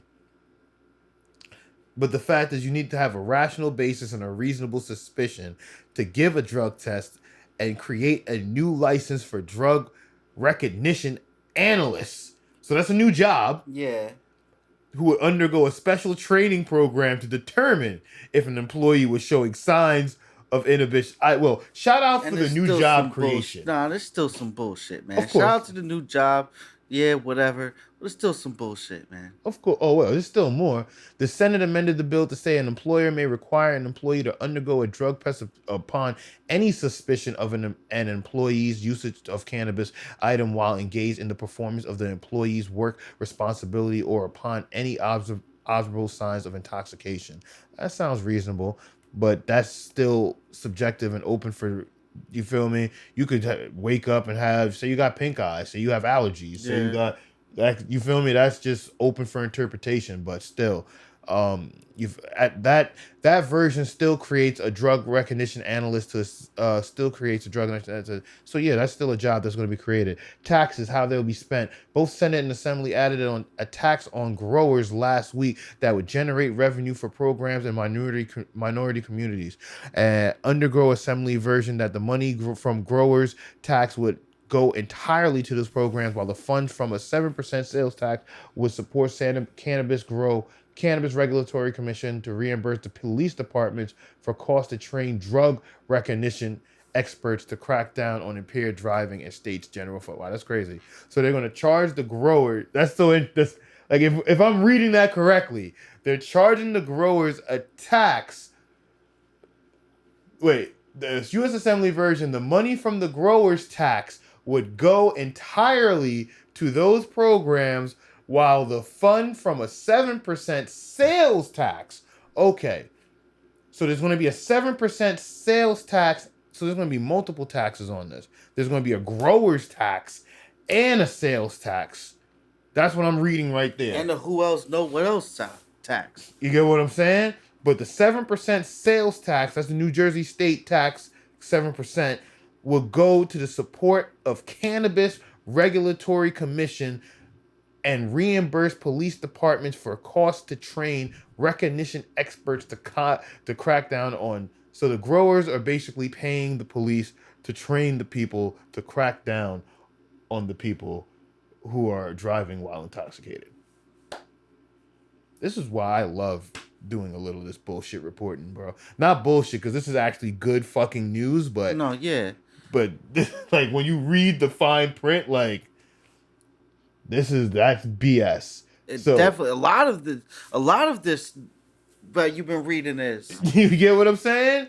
And it's like, wait, there's still more. But the cats is gonna be like, oh, but it's legalized. Like, dog. Barely. Listen to the podcast. You feel me? No, real shit. Like, it is barely legal, especially with all these restrictions that they're putting in place, or they're fighting to put in place. Right. The fact that they're fighting to put it in place, the people fighting against it, shout outs to you. But the people fighting for it, it's like, wow. But many who testified during the committee's hearings on Thursday took issue with language in the bill that said the growers' tax may go to the community programs instead of using more exact terms like shall. Okay, that's open, because that means it may. They could choose where it goes. So they're charging the sales tax and the growers' tax. We already know growing weed in New Jersey is going to be expensive. It's going to be like owning a house. So just know they're taxing that ass. The Senate did not change the language, but went a step further to allocate 70% of the sales tax revenue to the community programs along with the entire tax on growers. Wow, that's interesting. And the other 30% of sales tax will go support training. Okay, so we just read that. So out of the 7% sales tax, that 100% pie, because there's still that 7% is still 100%. Out of that, say that 7% accumulates, I don't know, 700,000. Of that 700,000, 70% of that will go to the sales tax revenue to community programs to help communities in minority neighborhoods, which is great. I think that's amazing, but it should just go to help communities, period. But the minority neighborhoods, absolutely, especially if they need help, I'm not going to go against that. But then that other 30% of that 700,000, if it was accumulated from the sales tax, will go directly to the training of the Drug Recognition and Cannabis Regulatory Commission that the police will have to now put into place to crack down on people. So they're finding ways to pay for everything. Then the decriminalization bill. The Senate voted 29-4 to pass the bill on November 16th, which eliminates all penalties for possessing up to 6 ounces of marijuana. And wow, that is very important to read, because marijuana is legal, but if you read what I read, anything past 6 ounces, you can get arrested. No doubt. You get what I'm saying? So, oh man, I'm over here messing my mic up. So to eliminate all penalties for possessions, oh my God, this is what happens. Yeah, we almost done. Oh, no, that's me doing it because I'm an idiot. I'm sorry. But yeah, to eliminate penalties on possession up to 6 ounces of marijuana, and also made selling up to 1 ounce a disorderly person's offense. That's crazy. Wait. How could you so it eliminates penalties for possession up to 6 ounces. I understand how you could classify possession of 6 ounces. You got 6 ounces on you. Cool. But now a bill that made of marijuana and also made selling up to an ounce a disorderly person's offense. How could you calculate I sold an ounce? Right. How do you even know how much I'm selling, and how do you even know what I'm selling it for or at? I could be selling nickel bags. You know what I'm saying? I could be selling eighths. I could be selling ounces. Like shit. How you know each sales is an ounce? But at the same time, an ounce of offense, but the bill included a late change to downgrade penalties for possession of mushrooms. Instead of a 3 to 5 year prison sentence, people could just see a 6 month that's it, just 6 months. Oh, you're still seeing 6 months. All right, that's good to know. So instead of seeing 3 to 5 years in prison for mushrooms, you could just see 6 months. So still bad, but good. But you'll be home sooner than later. I thought there was a good opportunity. Scaturi, who added the mushrooms piece, that said late last week, he noted that the assembly could also pass the bill as if after the Senate voted strongly in favor, we shouldn't be manufacturing criminals over this stuff. I agree. Scaturi, listen, man, Scaturi, you are the GOAT right now. You are just cooking. You're talking that shit, man. But the assembly doesn't see it in any way. In June, that the full chamber passed the decriminalization bill that replaced arrest for up to 2 ounces of marijuana with a $50 fine, and it did not go far for decriminalizing selling or include psychedelics. Yeah, I remember that because I read that they decriminalized it, but that's really at the suggestion, I guess, of like the county. But after voters set the legalization during the budget, I don't think, it's disappointing and shameful, and it's quite frankly, it sends the wrong message, she said. I hope we do not have to take further action to decriminalization of bills. I think that was a lot to unpack, but that was a lot to really get across, and it really, it breaks everything down. I could understand why people out here are on the front lines fighting against this bill, or like the NJ medical man. We was talking about him earlier, but it's just to not to keep it too much here, because we basically got all of this from that one article, so we don't really need to go, repeating the same shit. But like what he says, I just want to pull him up. Oh, NJ Weed Man. Yeah, he's been a long time advocate for the legalization. I'm over here. I think of the picture here. He's over here selling the shit out of his store legally in Trenton. So I don't know how he's doing that, but shout outs to him. But yeah, a lot of the stuff that they have in this bill is just complete BS. Only 37 growers. That means you're limiting the market.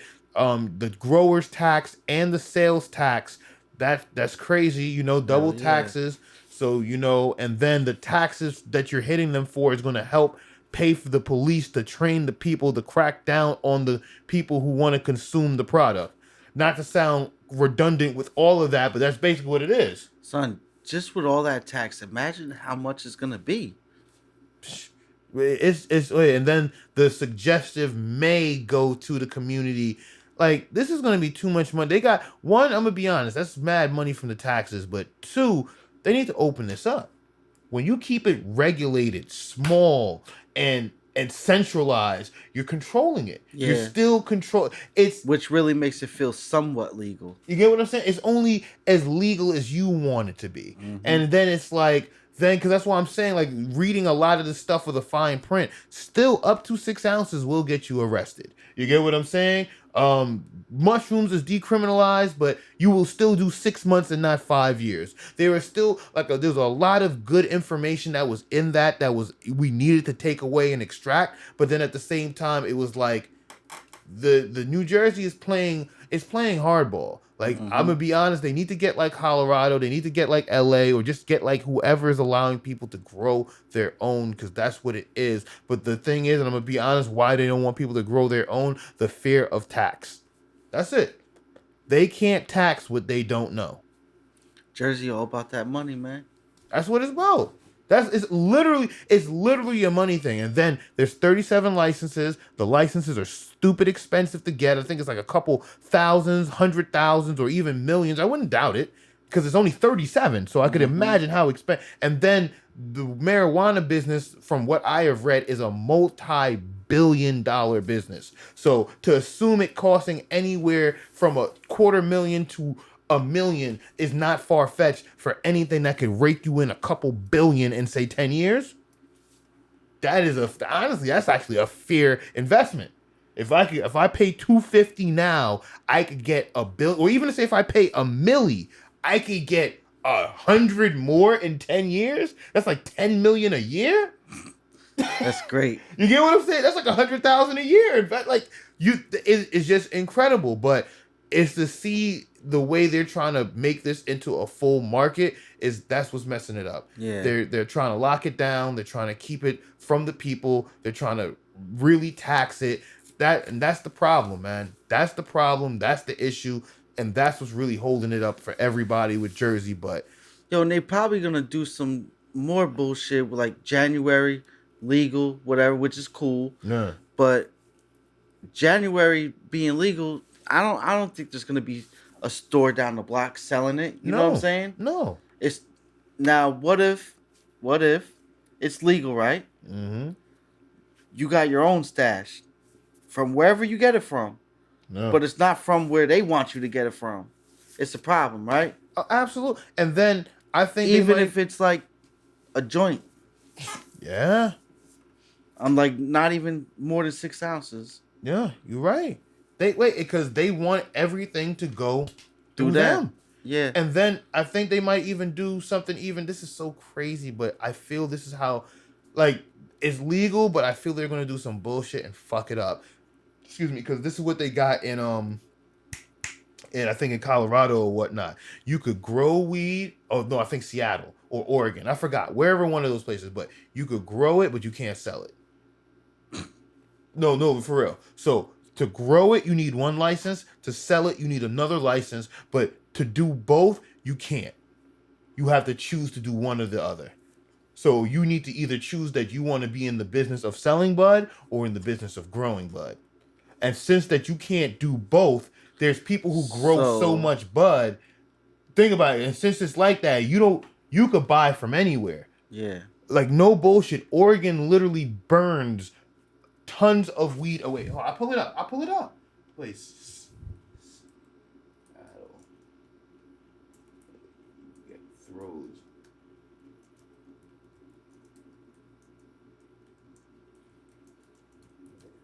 I gotta pull this. Hey, garbage from Washington State. Hold up. Washington State. Oh, why?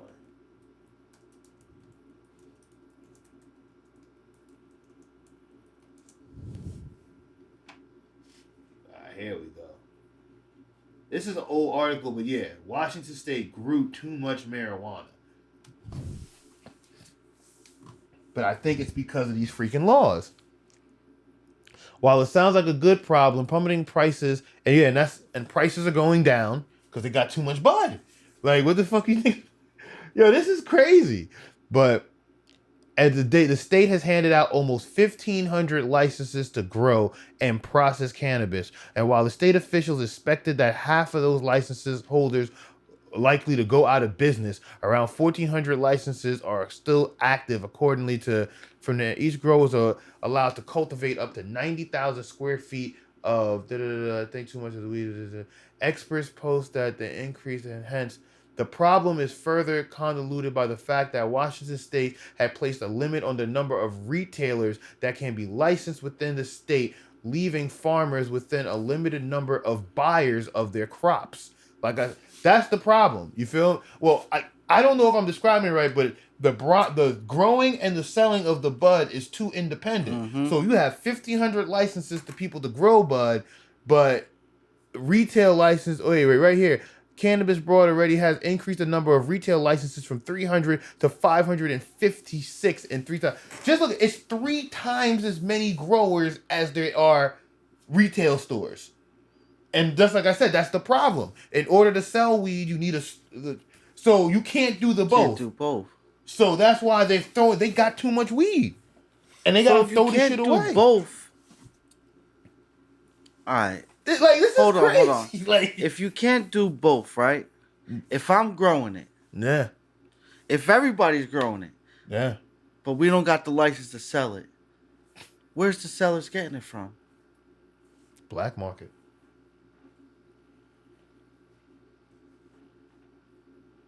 Everything is either has to go to black market or the sellers are gonna have to get it from. But wait, the thing is that, like what you said, where the sellers are getting it from, like I'll let's just do a quick math problem, and it's just that 1,500 growers, we have 1,500 people to choose from, and there's only 556 stores that could actually sell. At the top, every store is not seeing all 1,500 growers. Mm-hmm. Say at the max, 500 growers are getting top rotation. 600 growers, top rotation. That still leaves what? 800, 900 growers we're just growing because we got a license. Word up. You feel me? So that's tons and pounds of bud. And wait, they could grow up to 90,000 square feet of land. So just think about 90,000 square feet times 1,500. And that's just like pounds and pounds of bud. And remember, they got too much weed. They don't got nowhere to put it. Nowhere to sell it. Well, they got a place to sell it. I already know that's going straight to the black market. This is the obvious. But this is what happens. I'm going to be honest. But this article is a great bring up of over-regulation. Yeah. When you regulate something too much, this is what happens. You come to the point that you have all these people with licenses to grow, but then there's an odd number of people to sell. You have to give the people the licenses to grow and sell. Make it a fair, open market. Make it an open market. Like if we get 1,500 growers, we should have 1,500 stores. It sounds crazy, but it's only crazy because we should have as many options as growers to complement. Like, look, there's products coming. The business is booming, and then you could tax 1,500 stores and 1,500 growers. Yep. Like, and then the money just keeps trickling and trickling in. But I'm just trying to see, having too much weed paired with too many retailers buying the product has caused the price from flower to fall drastically, with an ounce of legal marijuana selling for as low as $40 in the state's retail stores. An ounce for $40? There's too much weed. That's...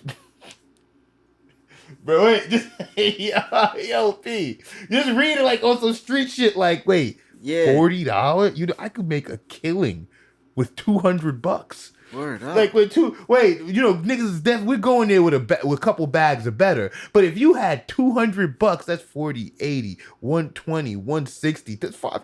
That's a QP and one for you. That's QP and one for you. But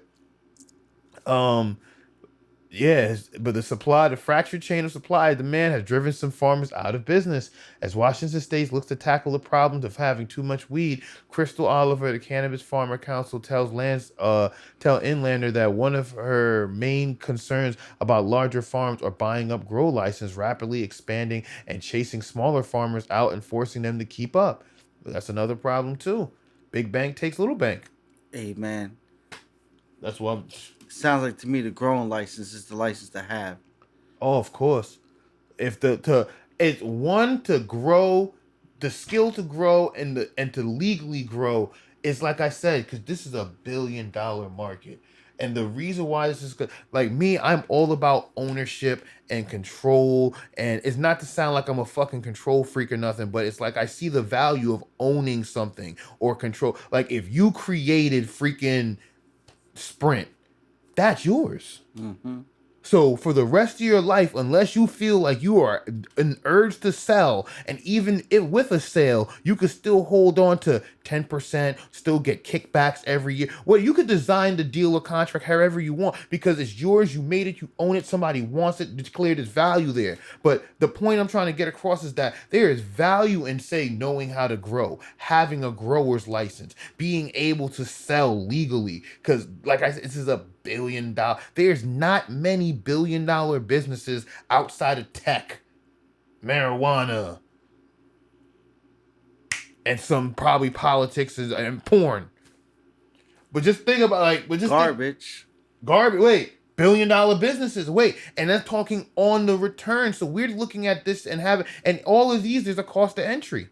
Porn is a cost of entry. Marijuana is a license. CDL is a license, and I forgot the other one I just named, but I'm pretty sure there's a cost of entry to get into it.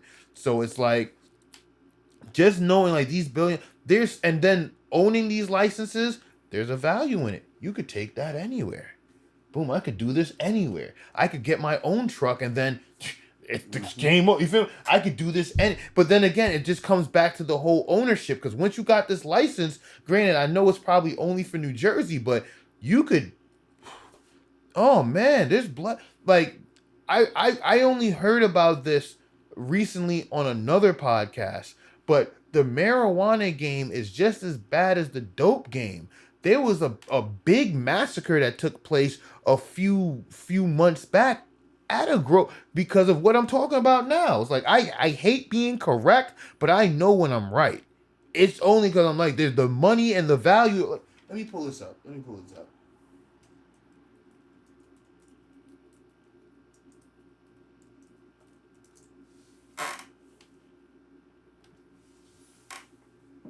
This was crazy.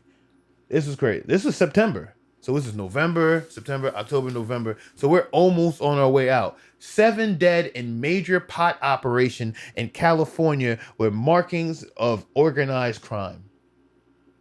7 people were killed in a shooting at an illegal marijuana growing operation in Southern California that local authorities say bears the hallmarks of organized crime. Riverside County Sheriff deputies responded to a 911 call. Assaulted, shots fired. Where it arrived, it was a large property in the remote mountain area of. Ooh, that's a hard one. They found 6 people dead of gunshot wounds, and a 7th person later died at the hospital. Look, the point is to get back to the whole.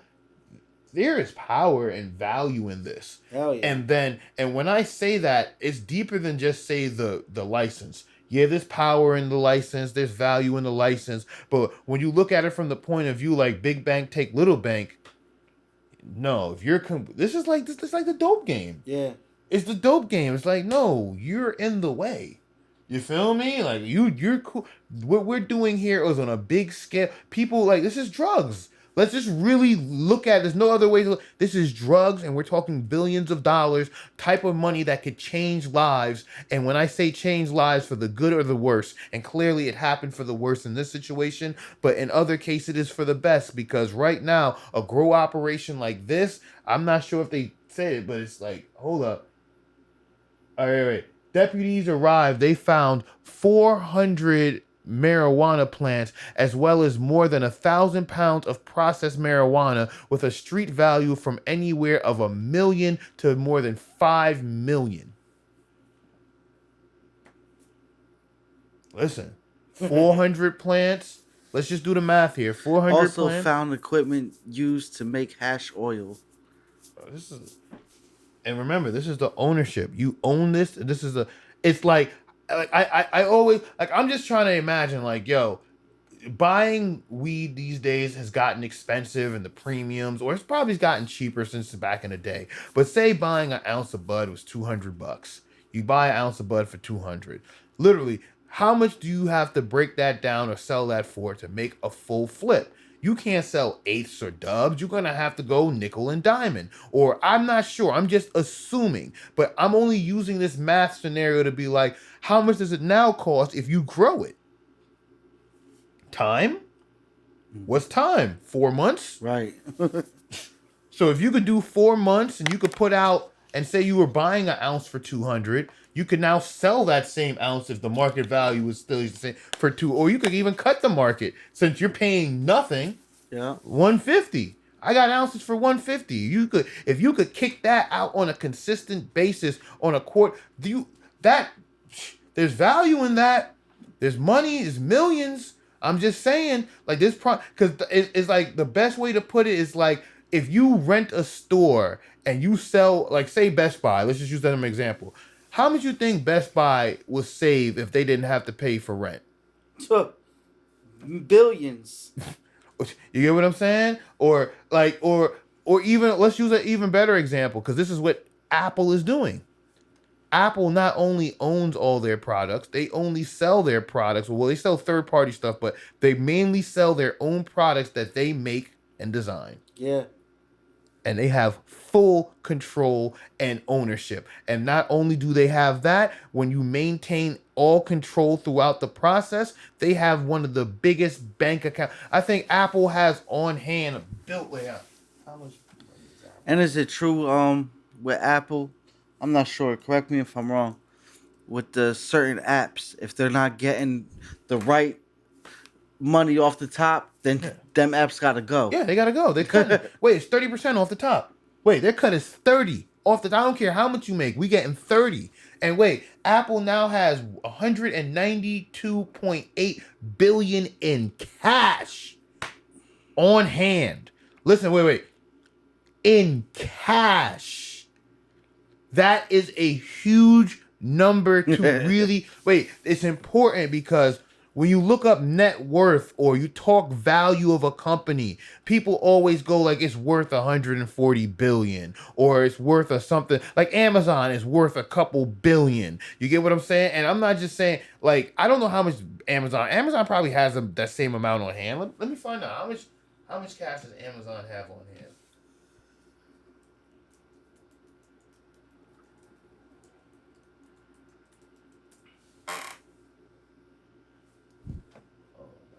Typing for nothing.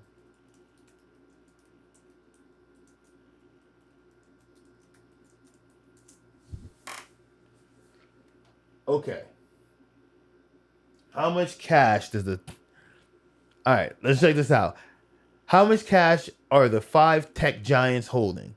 Microsoft has 137 billion in cash.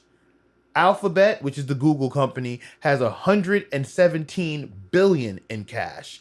Facebook has only 60 billion in cash, and Amazon has only 50 billion in cash. Now, this is the top 4 companies. Apple by itself has 192 billion in cash. Apple has enough. Hold on. Go back to the Apple one.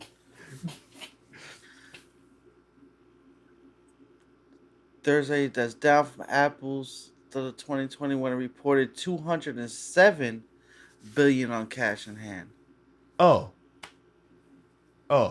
that's.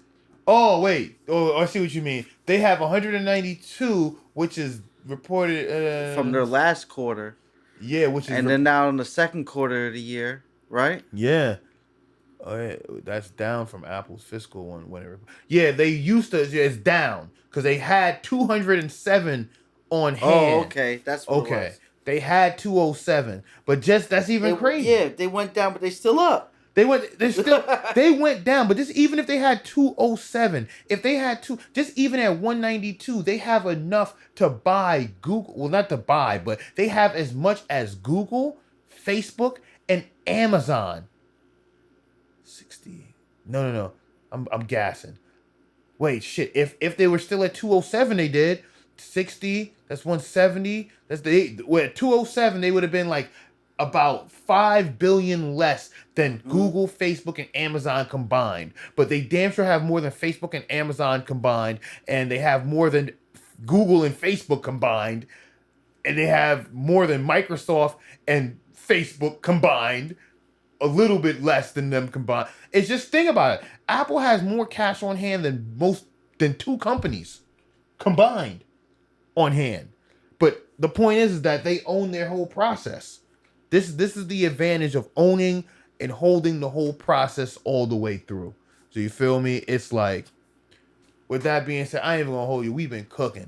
Oh my God. This was a long one, man. We was here rocking. We definitely was. Holy crap.